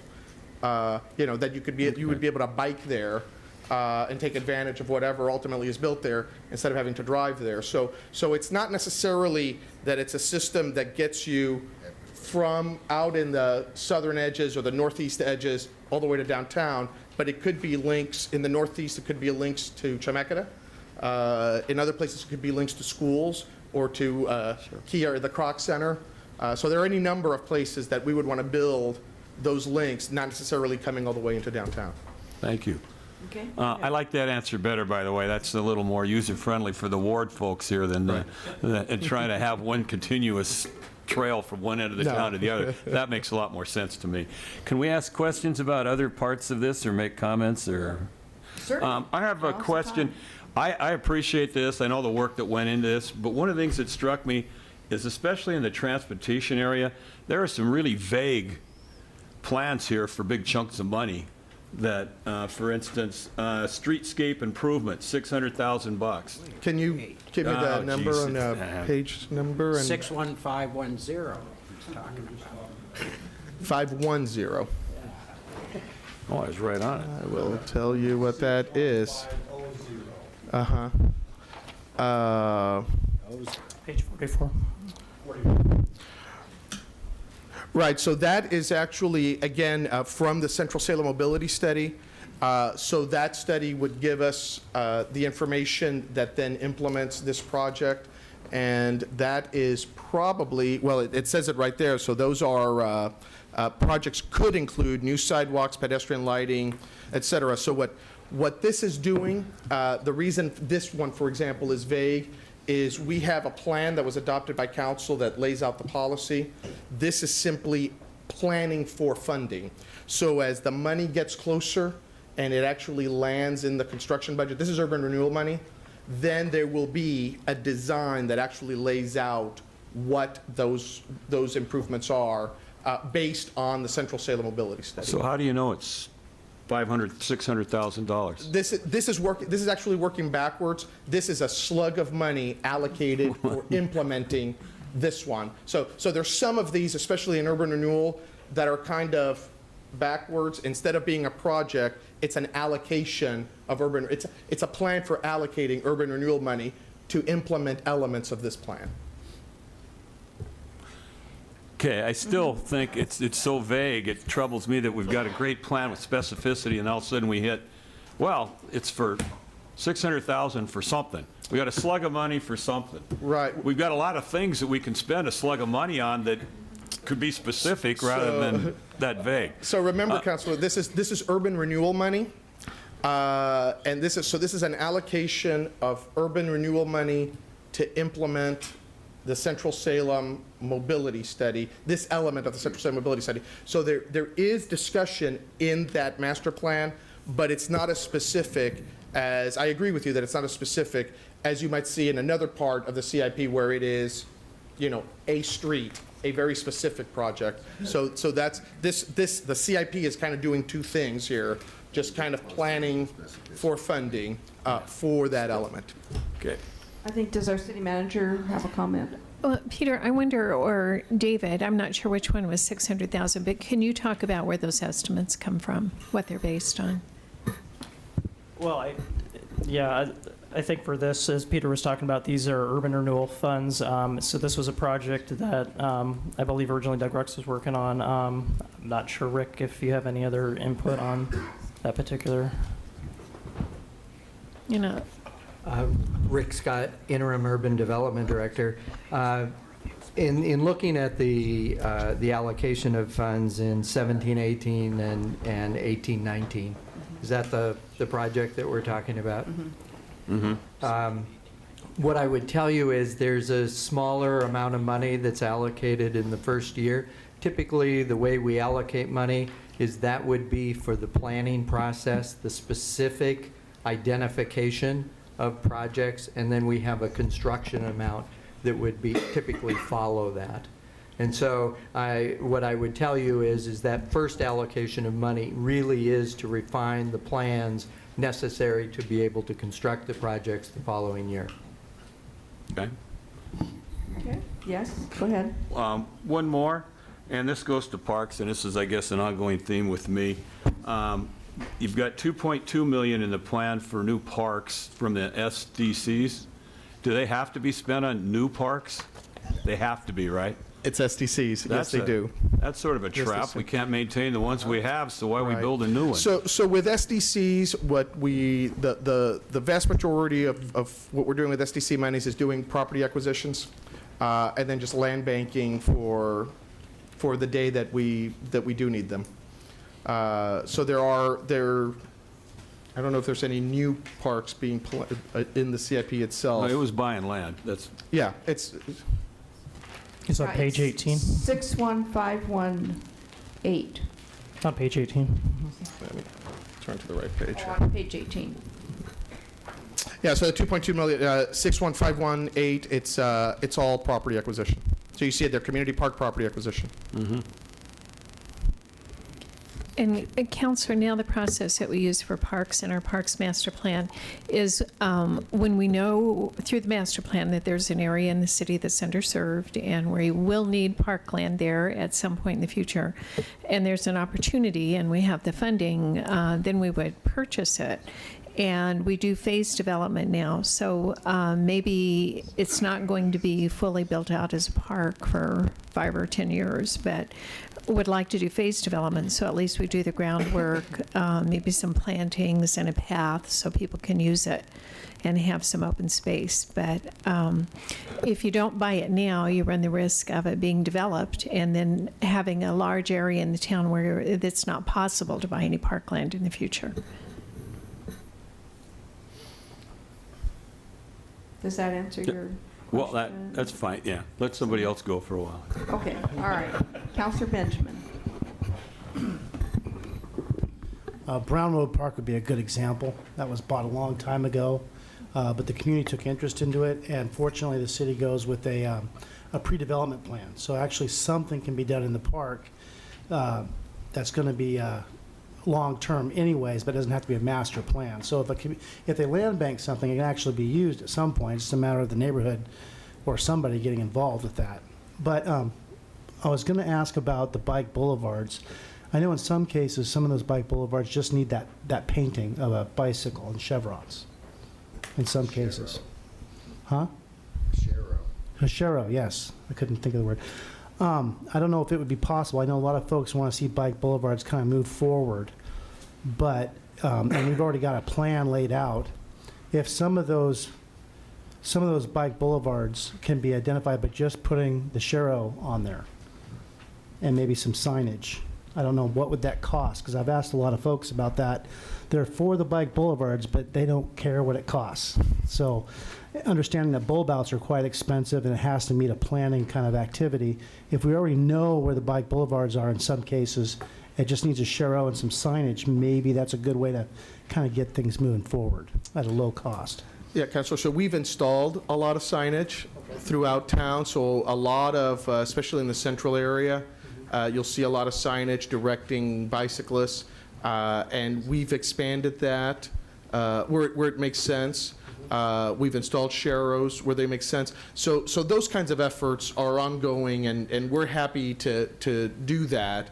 We call those bike routes, and we attempt to direct bicyclists to areas that have less traffic in them, so they're a little easier to bike, and we do the directional signs because it may not be as obvious. Our street well connected, so we got to show people how to get around a little bit, and that's what those signs are intended to do. So we do that, and we do expand that, and there's those are significantly less expensive to do. I don't think that's what these folks are talking about, though. Okay. Yeah. One step further. All right, are there other questions? Counselor Bernard? I had two items, if I may. First one deals with, we have 764,000 square feet of parking structure, and what I'm seeing in this 5-year plan, we're putting $795,000 towards the maintenance of those structures. This has been one of those bones of contention where, is it URA money that we're supposed to be using, or is it general fund money that we're supposed to be using? And I'm not sure who to direct this question to. I can answer that. So we have it listed under parking leasehold, but this is actually would be URA funding. So it's page 31 in the book. Right, correct. So this is URA money. Yes, it's transfers from the URA. So this is money that's not going to go towards, I would say, community improvement. It's going to the maintenance of these structures instead. That's correct. This is the problem.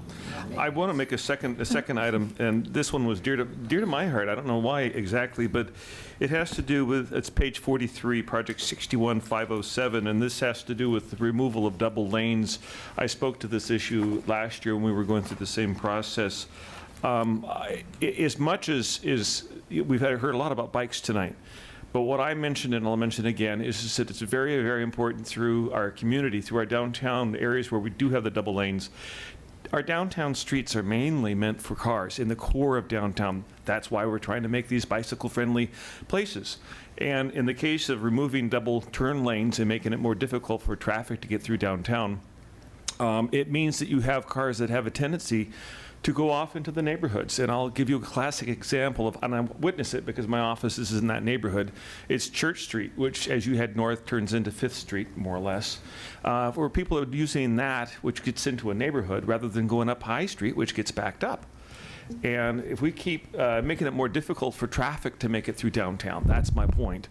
Whether it's Trade Street on the double turns, and I spoke to this last year, some of those double turns are really nice to have. They keep traffic moving a lot better than without.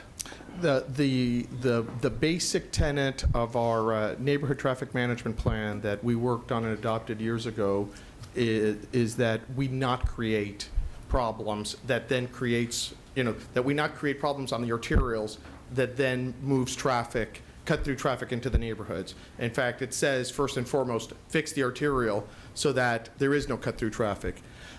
In this case, and I think you're talking about 61507 there at the bottom of page 43. I am. We looked very carefully, and our traffic engineering staff looked very carefully at all of those, and they're not all the dual turn lanes throughout downtown are being removed. These are the ones that were carefully studied and we feel can be removed. And the issue here really is pedestrian safety crossing the street. So there's some that we can't afford to remove because there's just too much traffic. The ones that are called out here, and they're called out in the write-up at the bottom in the description, are ones that the city traffic engineer agreed after the analysis that those could in fact be removed. I was looking or thinking specifically at one point, because it was on the list last year, and I don't see it here. I think it's Trade and Church. If you're coming out of the post office, the Pringle post office, headed north on High Street, you take a right. Most of the traffic merges to the left lane. That was a proposed double lane. Right, we talked about that. And yeah, we talked about that. Traffic who's coming south on High Street Right, merges way over to the right lane, the opposite. Right. So you The have weaving within that one block. just because. Right. You Right. remove the double There lane isn't a and lot because- of left turning there, but there is a weaving issue there. But there, and I don't know if that one's in the list or not, but. I don't see it here. Yeah, but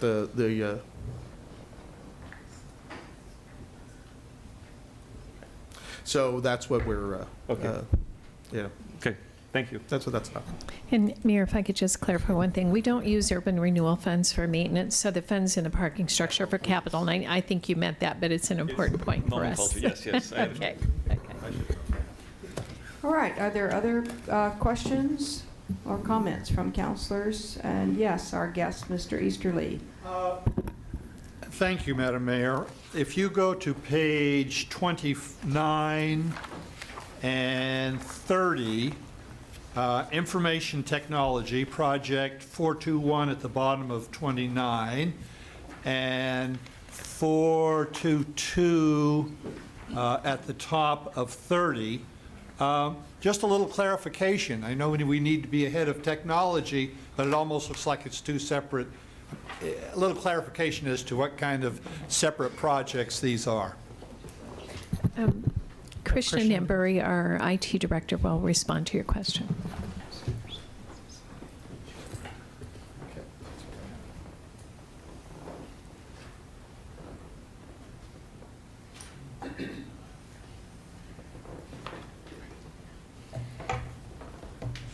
Krishna Namburi, IT Director. So, Counselor, you're referring to page 29, which is backup system disk array replacement project, and the one on the next page, which is your drive replacement. Correct. Right? Okay.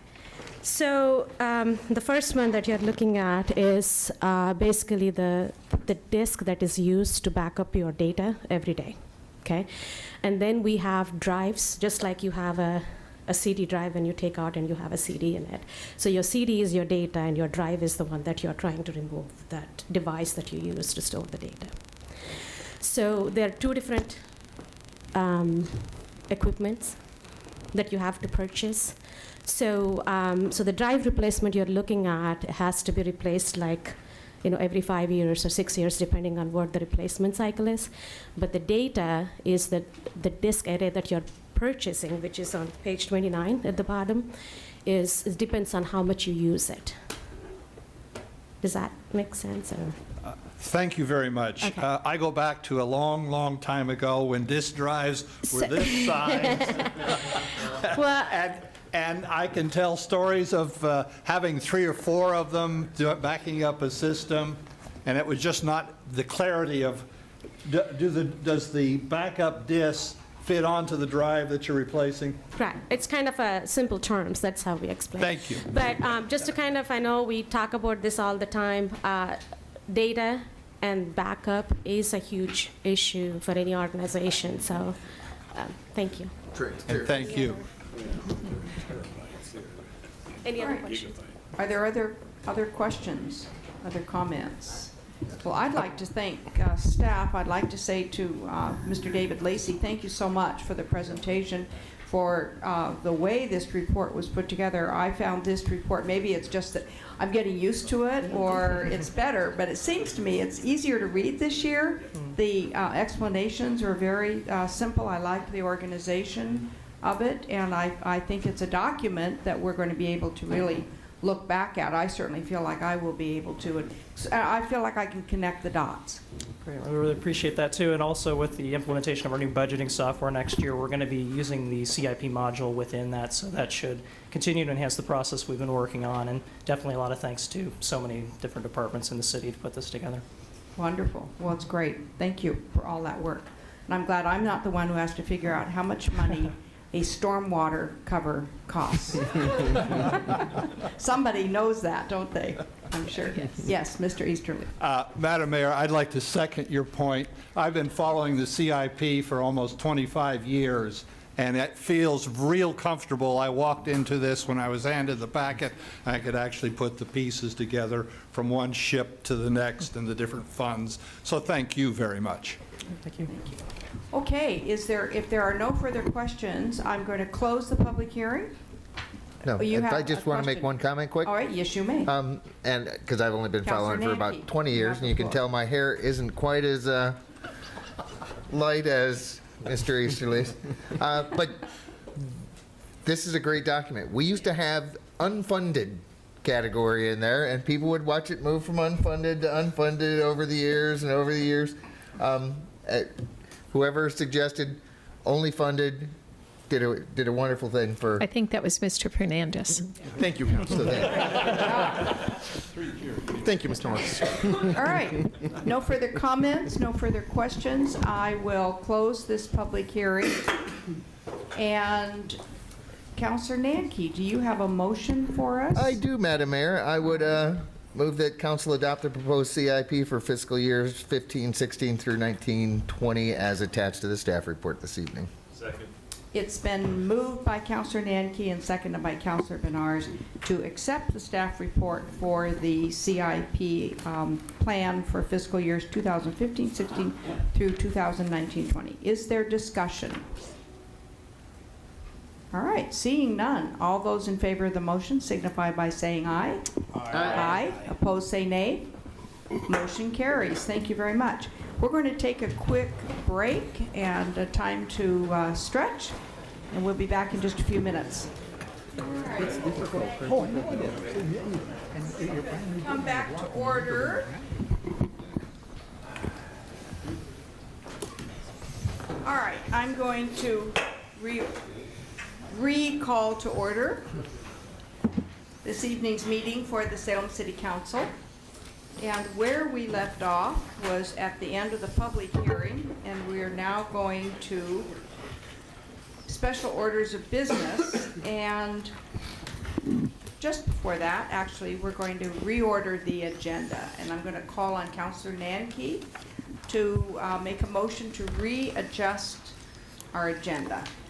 Thank you, Madam Mayor. I would move to reorder the agenda in that item 10.2A followed by 3.3D proceed the rest of the polls this evening. Thank you. It's been moved by Councilor Nanke and seconded by Councilor Benars to reorder the agenda to reflect the changes as so mentioned. All those in favor signify by saying aye. Aye. Aye. Opposed, say nay. Motion carries. Thank you. All right, we will go to item 10.2A, and I will call on Councilor Bennett. Thank you, Madam Mayor. Thank you, Councilor Nanke, for reordering this. I move, let me start over. Pursuant to Council Rule 11, I move that City Council reconsider the denial of the petition for the vacation of a portion of First Street Northwest and Lincoln Avenue Northwest, also known as Van Street Northwest, decided at the council meeting on March 9th, 2015, and that the matter be brought back before the council for consideration at the council meeting of April 13th, 2015.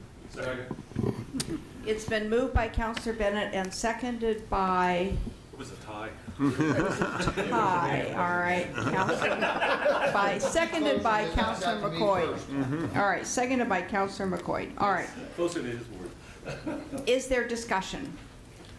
Councillor Bennett? Well, this is just oops. I think it was a bad choice, and we need to take another look at it. I think that's what, it's that opportunity, I think, to correct a mistake. So we'll take it up on April 9th and have a, is that right, April 13th, and have a real opportunity to discuss this issue in some detail. That was somewhat missing from our last consideration of this. All right. Yes, Mr. Easterly. Thank you, Madam Mayor. I appreciate both the maker of the motion and the seconder of that motion.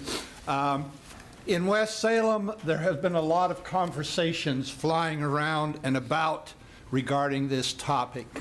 As the applicants indicated in their packet, the West Salem Neighborhood Association very much took the time to go through the process, make suggestions and recommendations regarding the whole project, and to have the applicants being provided an opportunity to do the first step, in this instance, vacation of some streets.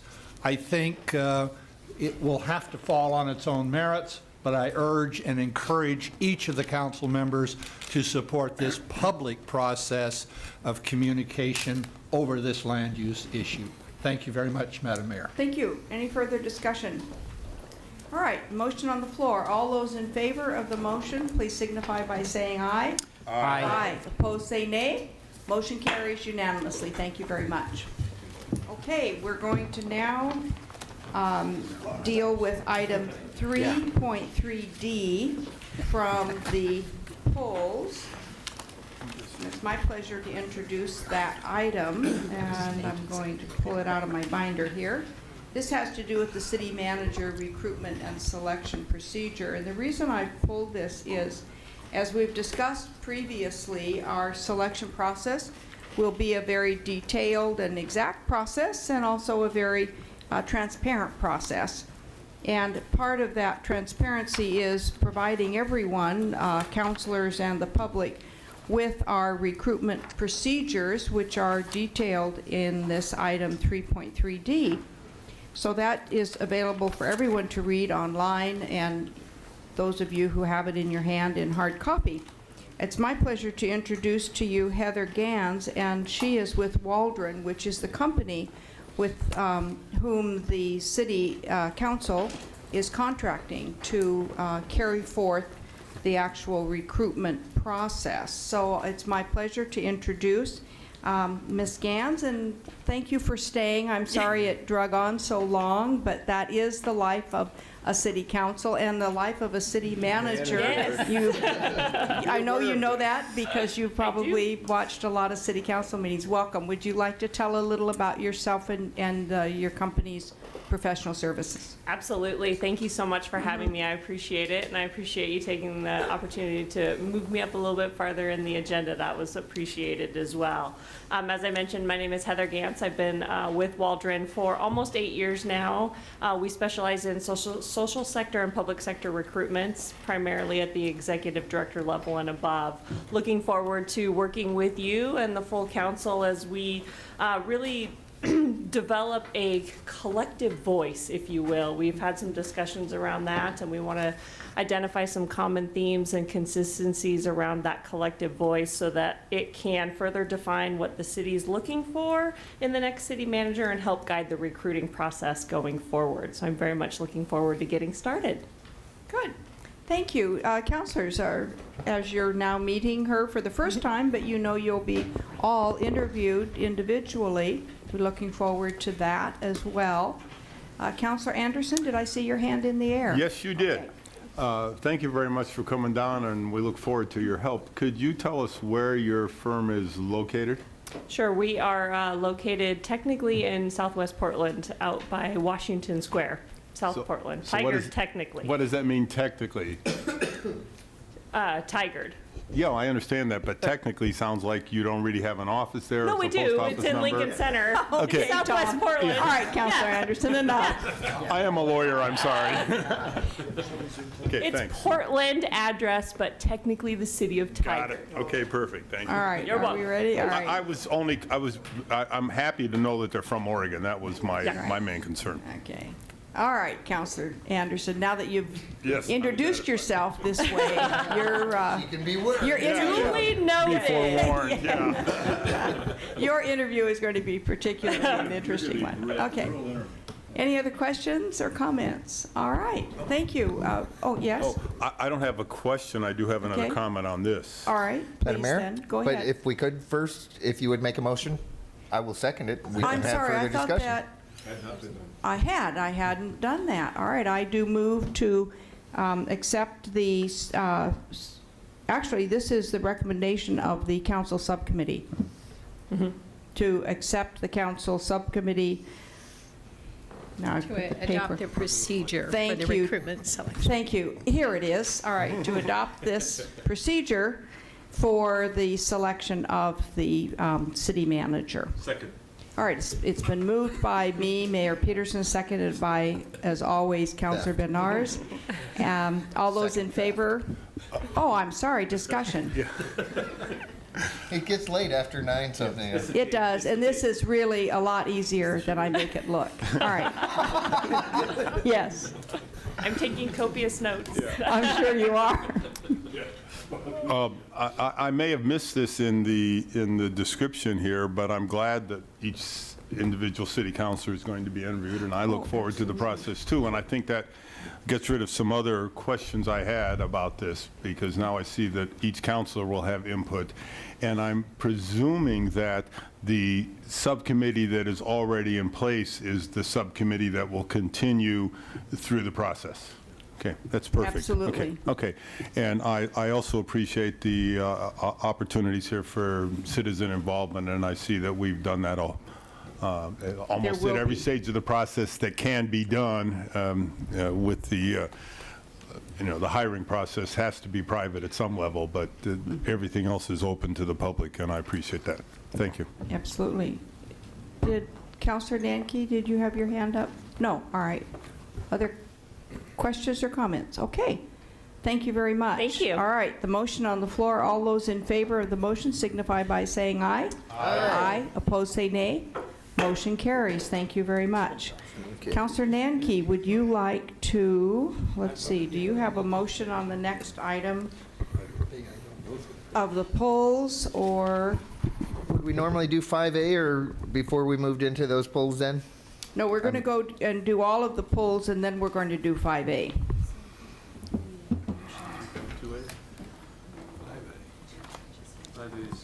Oh, was it just those two items? All right, then we are going to do, Oh, because we still had a couple other polls out there as well. all right, well, But we do have 5A several normally other comes polls, first and then but we follow apparently it. we're going to go and do the Salem Economic Opportunities Analysis Report. So that is Eunice Kim and Lisa Anderson Ogilvy.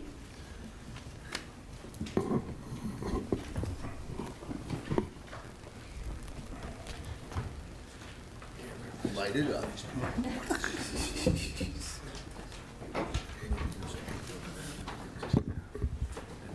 Welcome. Hi, I'm Eunice Kim, planner with the Community Development Department. I'm here tonight to present the Economic Opportunities Analysis, or EOA, and Housing Needs Analysis, or HOA. The EOA and the HOA, at their very core, are essentially land studies to determine whether or not Salem has enough land within Salem's portion of the urban growth boundary to meet our housing and employment needs over the next 20 years. The short answer to that question is that we do have enough land within our portion of the UGB, and we don't have to expand. But there are going to be other findings and recommendations on specific land needs that I'll be discussing later tonight. In Salem, we really wanted our EOA and H&A to not only determine what our land needs were, but to really lay out what are some strategies to meet what those land needs are. So I'll be talking about some of those strategies tonight. And we also wanted the EOA and H&A to inform some of our policy decisions, particularly around land use. For example, proposed zone changes from single family to multifamily and industrial to commercial, where the city has struggled in the past to make some decisions. And so these studies would really lay the groundwork and have some factual basis for our decisions going forward.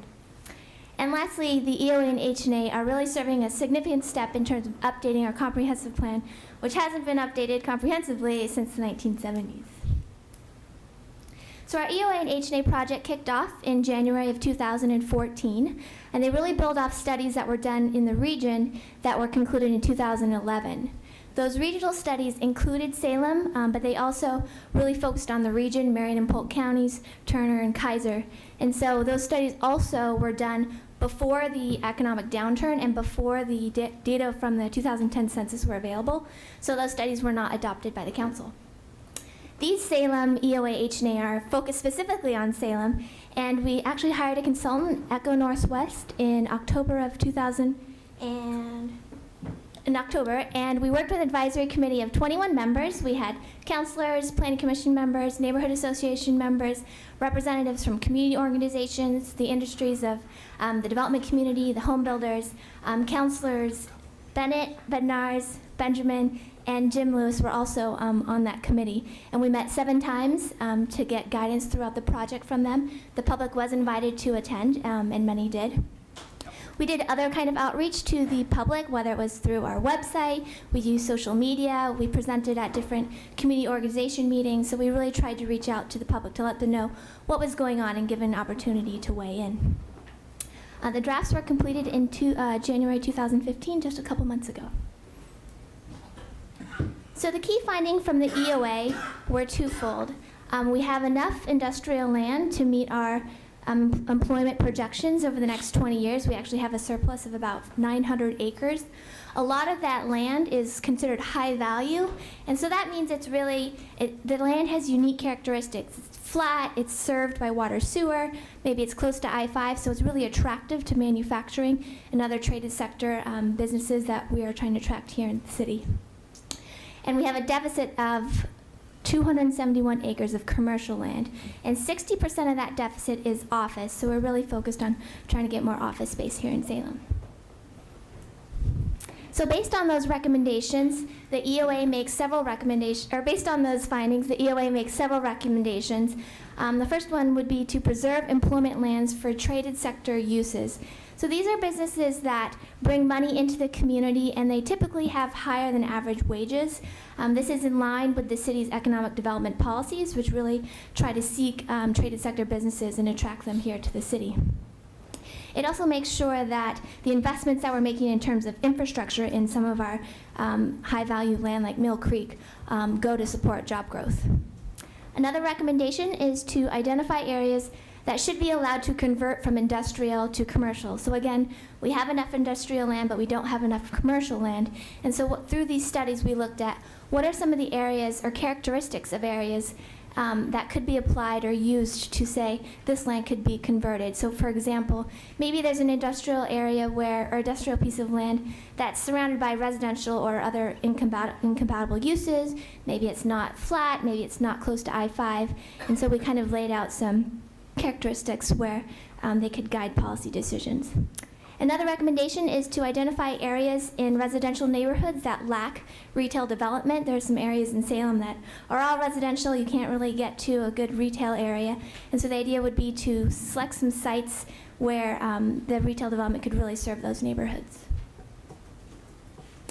The H&A has 2 key findings. The first being that we have enough single-family land, about 2,000 acres of surplus, and we have a deficit of about 200 acres of multifamily land. These findings aren't super surprising. There are similar findings in the regional housing needs assessment. But we did find out through this process that we can't adopt the H&A without actually addressing this deficit of multifamily land. So there's a legal obligation for us to take steps to address this deficit before adopting the H&A. And that there's no similar legal obligation in terms of our commercial land, just for our multifamily land. So based on our shortage of multifamily land, the recommendations in the H&A really focus on making sure we have enough land for multifamily housing. One of the recommendations, for example, is to increase the land for multifamily housing within single-family zones. So, for example, today we allow duplexes in the single-family zone if it's on a corner lot and there's 7,000 square feet. That lot is at least 7,000 square feet. We could, for example, do a code amendment so that we would allow a triplex on a corner lot in the single-family zone. If it met certain circumstances, maybe there's design standards to make sure it's compatible with the neighborhood, maybe the lot size is 7,000 or maybe even larger, but the idea would be, are there ways to incorporate more multifamily housing in the single-family areas? Another recommendation would be to lower barriers to multifamily development. For example, we heard a lot that our design standards can sometimes be complicated, and maybe there are ways to simplify our design review process. One of the suggestions was to come up with a menu of different design standards that developers could choose from, and then if they chose, if they complied with enough of the design standards, they wouldn't have to go to a public hearing.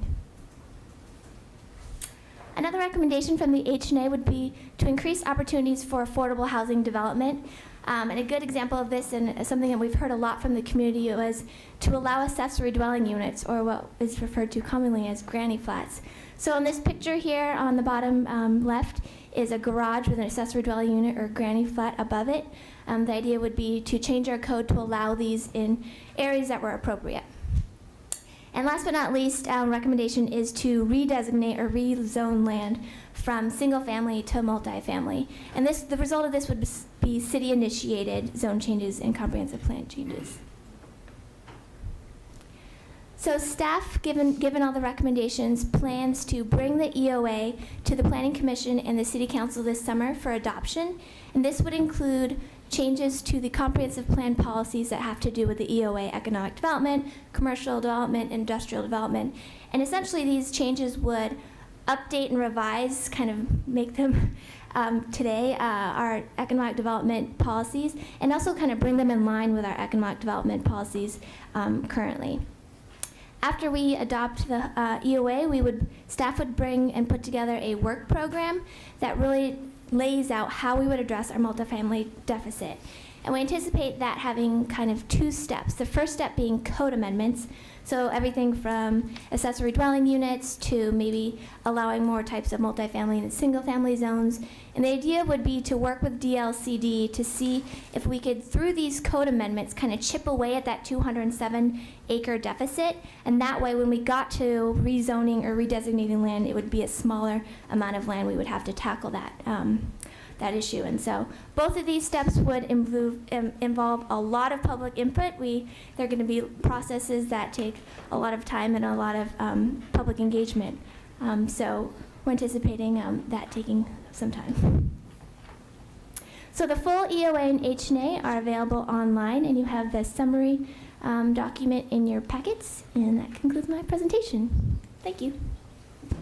Thank you very much. I found this very interesting when I was looking through it. I remember a couple of years ago, actually, people coming to us in Salem and asking how we might have more land available for multifamily.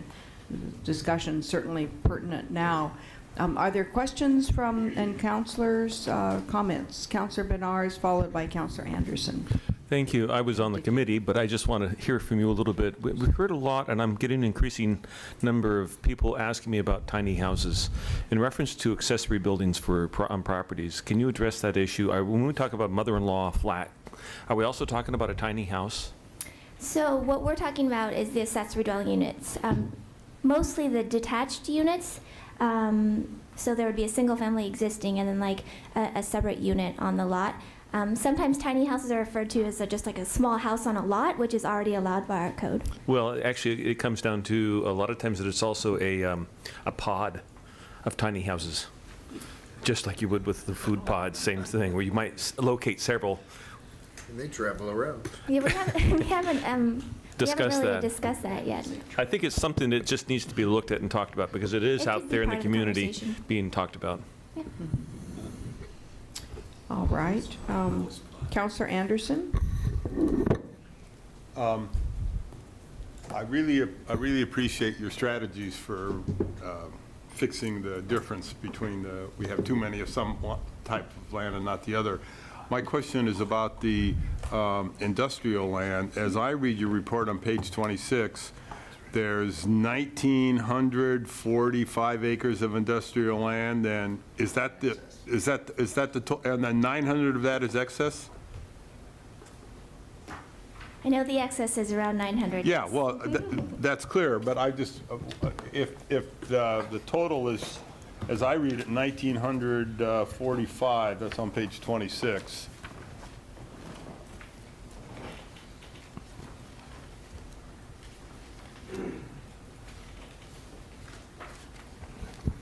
Oh, right. So that's vacant or partially vacant land, right? With So out of that 1,945, 900 is excess. right. Okay, that's good, thank you. Well, if I could, I'm Glenn Gross, I'm the Community Development Director. So I'm looking at that page 26, and what I'm reading here is there's over 1,900 acres of vacant and partially vacant land in the various comprehensive plan designations. Nearly 1,400 acres are vacant land in the industrial.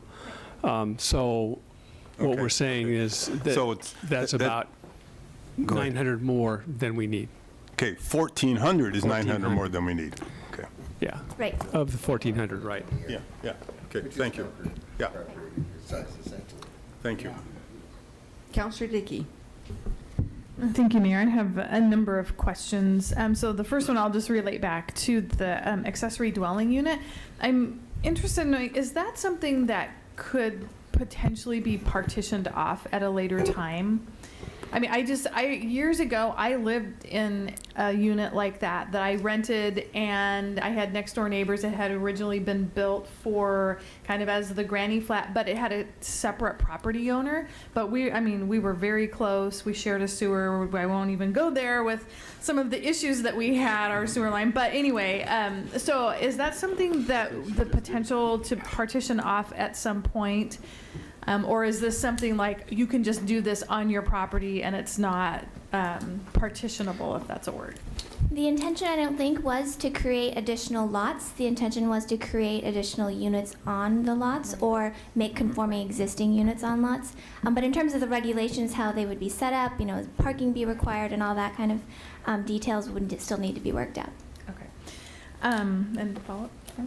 So a couple other questions. One, I'm trying to get a handle on the study area. I know there was a larger study done and then one that was Salem specific, representing an area that has a whole lot of unincorporated area just right in, across the street, around the corner, behind, in front of, whatever.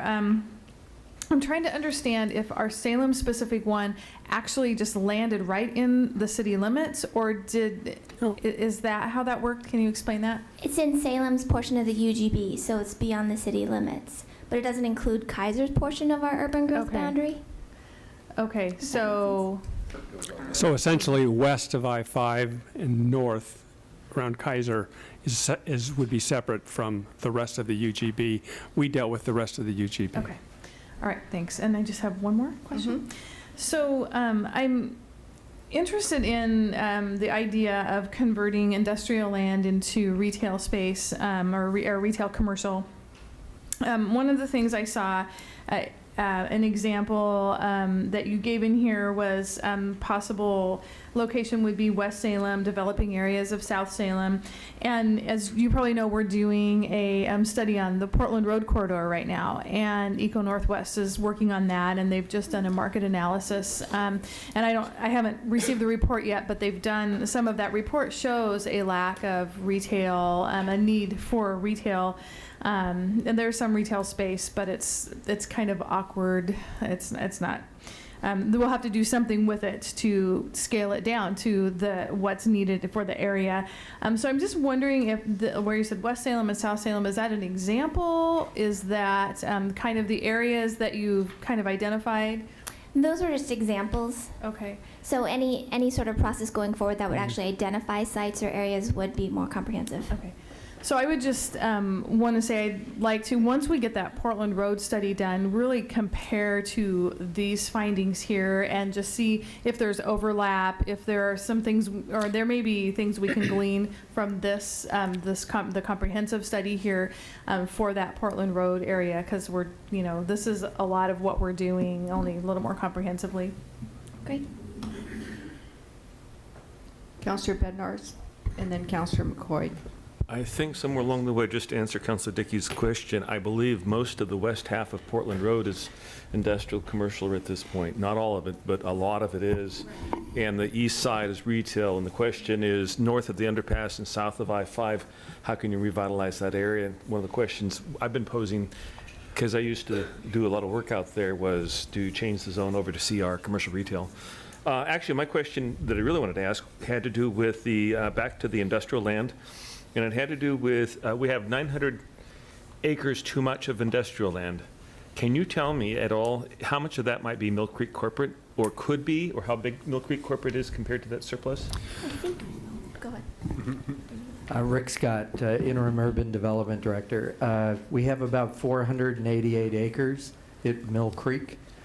I mean, that's very special land, very, very special land. It is. I think one of the things that you want to consider as you look at the quote-unquote surplus of industrial land is that those are in varying degrees of value and levels of service to these particular parcels. Some of the industrial land, it may be zoned industrial, but it may not be fully served, or it may be extremely difficult to serve.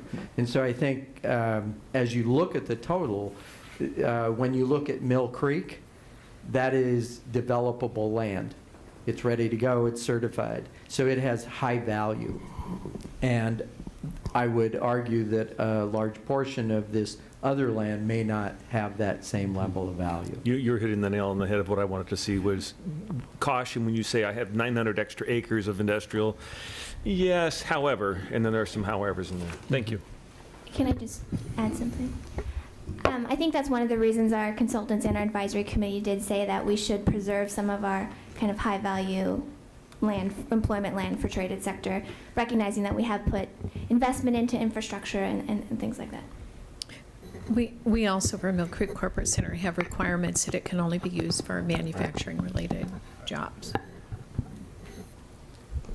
If I could add to that, Lisa Anderson, Ogilvie, the Urban Planning Administrator, and that's a really good point. And Doug Rux, when he was the Assistant Urban Development Director, he said, quit saying surplus because it makes people think you don't need it. And even though we're looking at the 20-year period, Right. a lot of that land, if we're lucky, somebody could come in and take it tomorrow at Mill Creek. And then all of a sudden, we do need that land in the next 20 years. So, we don't want to have to expand the urban growth boundary because we let somebody change our great industrial land to commercial. And as you remember from being on the committee, we did talk about, should we pick sites and just say, these sites are the ones we don't want to lose? And the committee went away from that and decided to come up with characteristics that Eunice talked about. And I think if you look at the characteristics of land that is appropriate to maybe convert to commercial, Mill Creek wouldn't be in that list because it is such high value. So we did really think about that, the fact that the city has served it and that it's flat and that it's by I-5. So we wanted to be really keep that in mind, that we want to keep that high value industrial land.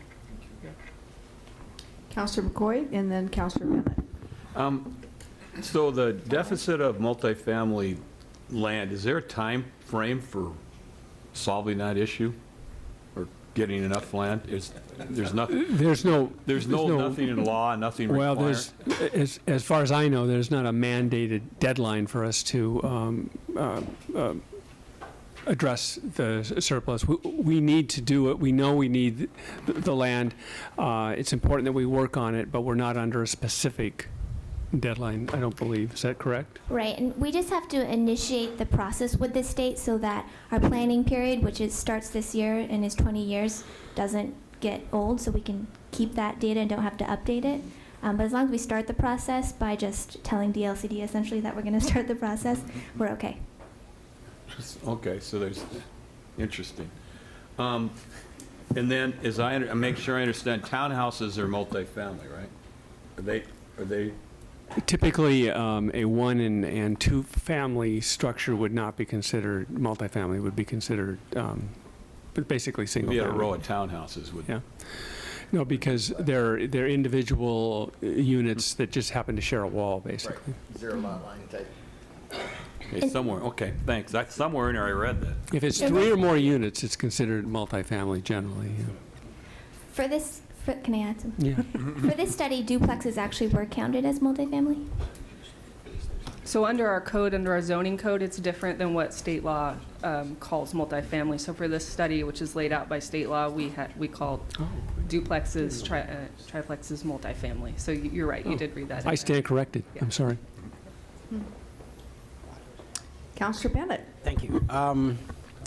I recall, it seems like a couple of years ago, one of the things that was prompting, or we were waiting for in the economic opportunity analysis involved interacting with the city of Kaiser around property up at the north end of Salem. And I wondered if that ever, did we ever end up with any, there just seemed to be a real discussion going on. We met with them several times out at their city hall. Right. We met with them here. And it seemed to be waiting for this EOA to get completed. Well, actually, the city of Kaiser was, and as far as I know, still is interested in expanding their portion of the UGB. They Well, their portion's our portion too, right? no, their portion of the UGB is considered. Well, it depends. I guess it depends. Depends on. I just wanted to make sure. Depends on how you look at the UGB. If you consider it that we share an urban growth boundary, then it's all one urban growth boundary. For purposes of this study, we've said we're going to look at this, what we call the Salem portion of the UGB. Kaiser looked at what they consider their portion of the UGB and concluded from the regional studies that they should expand their UGB on the north end. That's a process that I don't know where they are in that. I haven't heard anything recently. Perhaps the folks from the state could add to that, but Where are we in all that? where are we in that? Yeah, that's our UGB that would be expanded. We would be, if they pursue that, if they take the next step, which would be to propose an amendment to the UGB, we would be a part of that process. And we would be, they would be required to consult with us, allow us to give our input, and you know, ultimately, we would hold public hearings on it, conceivably. But didn't it, this, what I'm trying to understand is, we talk about this surplus industrial land, we're missing just a few hundred acres of other kinds of land, that I thought one of the findings coming out of this was going to somehow assist in our understanding of whether or not Kaiser actually needs to expand our joint UGB. And if we're sitting on 900 surplus industrial acres, you know, a few feet away from their city limits inside our joint UGB, how does that all fit together? Well, that's going to be a policy choice for the council to take if and when Kaiser proposes to expand the UGB. One possible policy choice could be that it's one UGB, we look at it as a whole, and if you look at it as a whole, the numbers don't say you need an expansion. We have enough land overall inside the UGB. If you look at just Kaiser's portion, if you look at Kaiser, it's pretty well built out. They don't have any vacant land to speak of. So if you do look at it as a Kaiser portion of the UGB, you could conceivably make a case for an expansion. But if you look at it as a whole, there's adequate land for the next 20 years, and you can't expand. Thank you.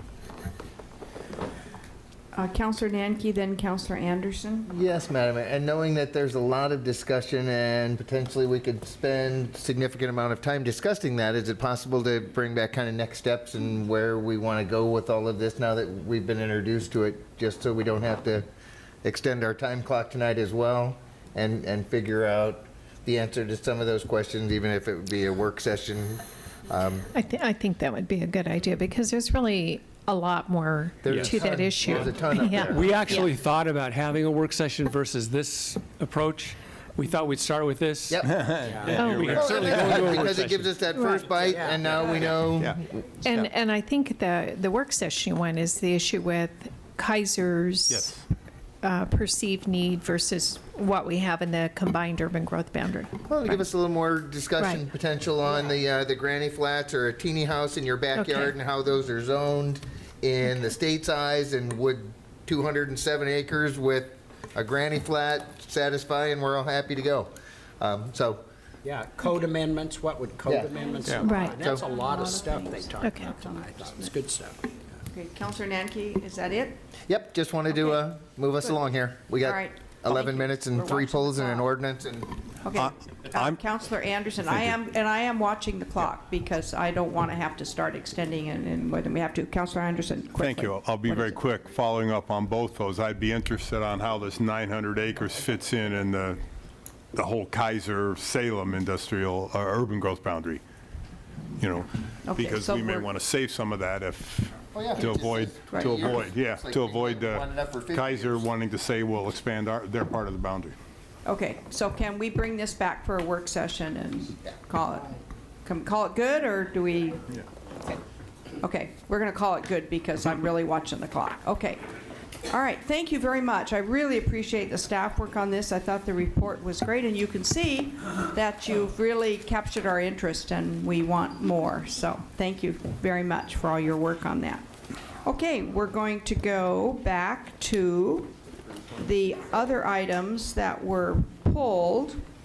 We're going to start with 3.2A, which I believe Counselor Anderson, do you have a question on that? Or do you have a motion for that? Yes, I have a motion. I move we adopt the resolution 3.2A. All right, it's been moved by Counselor Anderson and seconded by Counselor McCoy, and is there discussion? Yes, just a brief discussion. Okay. I'm really pleased to see the discussion of the earthquake issues, because that was added, and I'm glad that's in there, because that's something we all have to be concerned about in many, many areas. Great, thank you. All right, so there is a motion. Withstand that as well. Do we need a motion on this item? I moved. I seconded. All right. Ready to go. So the motion on the floor is to pass the resolution. Yes. All those in favor of the resolution as submitted signify by saying aye. Aye. Aye. Opposed, say nay. Motion carries. Thank you. And our next item is item 3.3D, which was the one that I pulled. No, we've dealt with that one. 3.3B by Counselor McCoy, I believe. Counselor McCoy, do you have a motion? Second. All right, it's been moved by Counselor McCoy and seconded by Counselor Benars to move staff recommendation. Is there discussion? My discussion, whoops. Yes. I asked this to be pulled. Really, I've dealt with this in my job in other cities in the state, and I just want to make sure that as we deal with this emerging technology and this new form of public transportation, that staff not only make sure that things are equitable between the existing and the new, and we make that, but I want to make sure they really look at this existing the new technology, and make sure there aren't new things that need to be added to make sure that the public is safe, that they're serving the public in a way we want our citizens to be served in a safe way, and make sure all those things that are involved, because real frankly, this company has got a less than good track record on cooperating with local jurisdictions. So I want to make sure if we do this, we do it in a way that we analyze and button down all those areas where they might be looking for the loopholes, and and dispel this situation. This is a new era, a new era of technology, new era way of doing business, and they don't need to be regulated. And that's it. Thank you. All right. Any further discussion on that motion? All right. The motion on the floor is to direct staff to proceed with developing the amendments, et cetera. All those in favor of the motion signify by saying aye. Aye. Aye. Opposed, say nay. Motion carries unanimously. Thank you.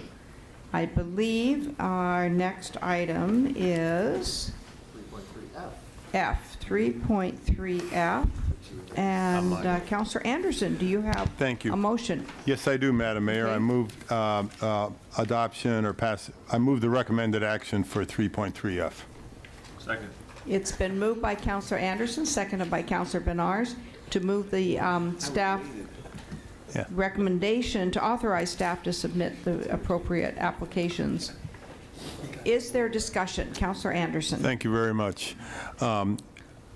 I'm very much in favor of this. I think we should get money where we can, but I want to particularly point out the last sentence of the first page where it says systemic projects would be selected through an application process, including pedestrian bicycle matters. And I really hope that we really look at that, especially in light of the 3 pedestrian deaths we've had here in the last 3 months of the couple and then the individual. And so I think that kind of crash is a very big concern for the city, and I would urge that when you're applying for funds, that's the way you spend a lot of your time and energy. If I may, Mayor, this is a very data-intensive process, so I assume that pedestrian fatalities, accidents are going to be a key item that they're going to look at. Well, good. Thank you. Councillor McCoy.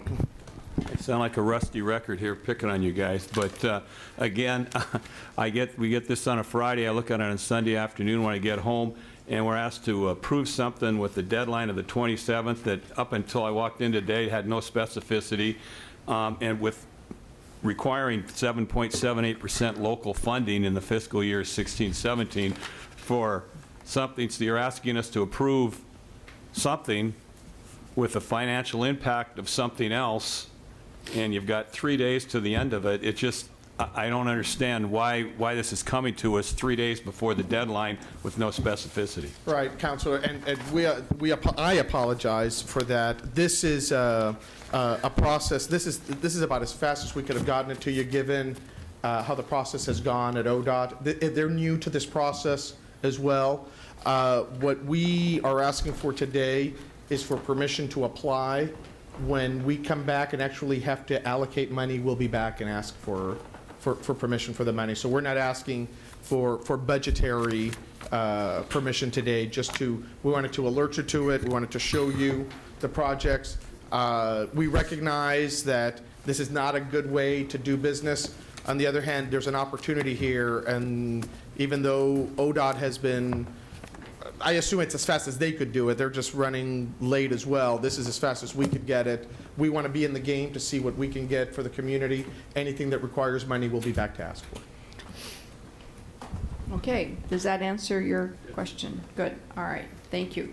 There's a motion on the floor. All those in favor signify by saying aye. Aye. Aye. Opposed, say nay.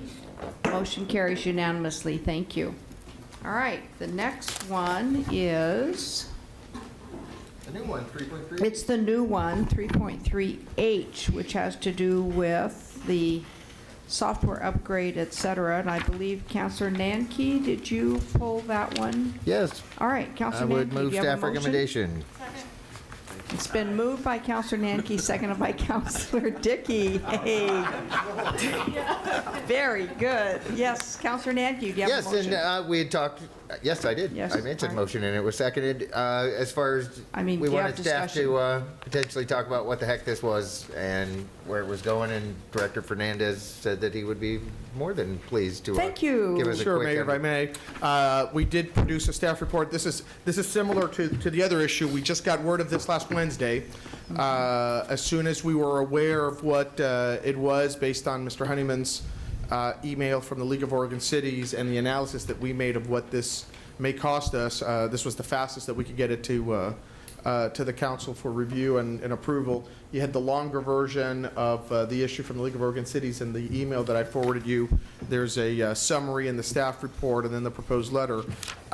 Very briefly, the grand plan for bringing our transportation package to the fore apparently has stalled, and what we hear from the leadership is that it's not going to move forward.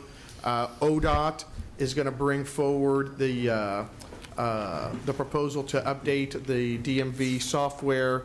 What we believe this means is that they will want to fund it from the existing pie, which means there will be less for us, for the cities, to be funded with. We think this is an important topic because running it through the calculator that's provided by ODOT, it might mean up to $150,000 per year less of gas tax allocation to the city of Salem, which in $9 million is not gigantic, but you know the situation that we're in. Every penny is important.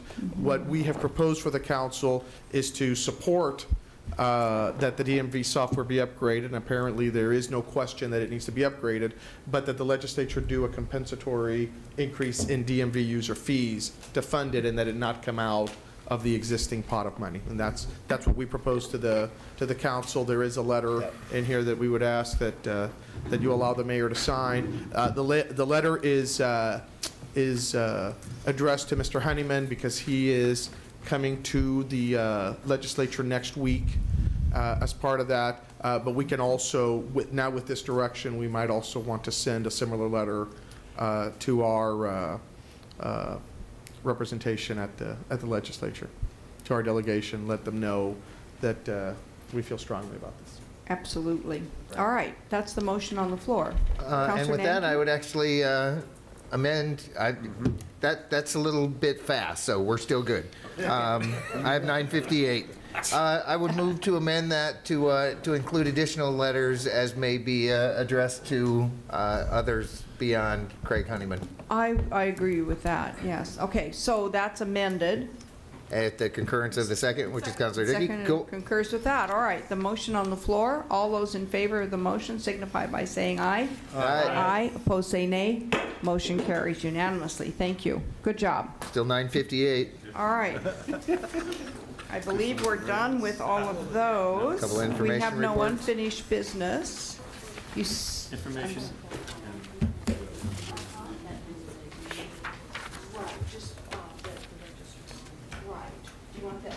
Do you want us to vote on that? Do we need to vote on that item that Councilor Bednarz is? No, that was inside No. the consent Okay. calendar. Yeah, We just there's registered a nothing no else we vote need for for that that. one bill for him. Okay. All right, and you have information reports in your binder. Are there any questions about the information reports? All right, we'll move to ordinances. We have a first reading. Would the recorder please introduce that? Quickly. Ordinance Bill Number 7-15 relating to historical signs, amending Salem Revised Code Section 900.275. Madam Mayor, I would move staff recommendation as contained in the report this evening. Thank you. It's been moved by Councilor Nanke, seconded by Councilor McCoy to move the first reading to second reading. Is there any discussion? Seeing none, all those in favor of the motion signify by saying aye. Aye. Aye. Aye. Opposed, say 10 o'clock nay. roll. Motion go, carries. Brad. All right, there's no new business. We are adjourned. Thank you.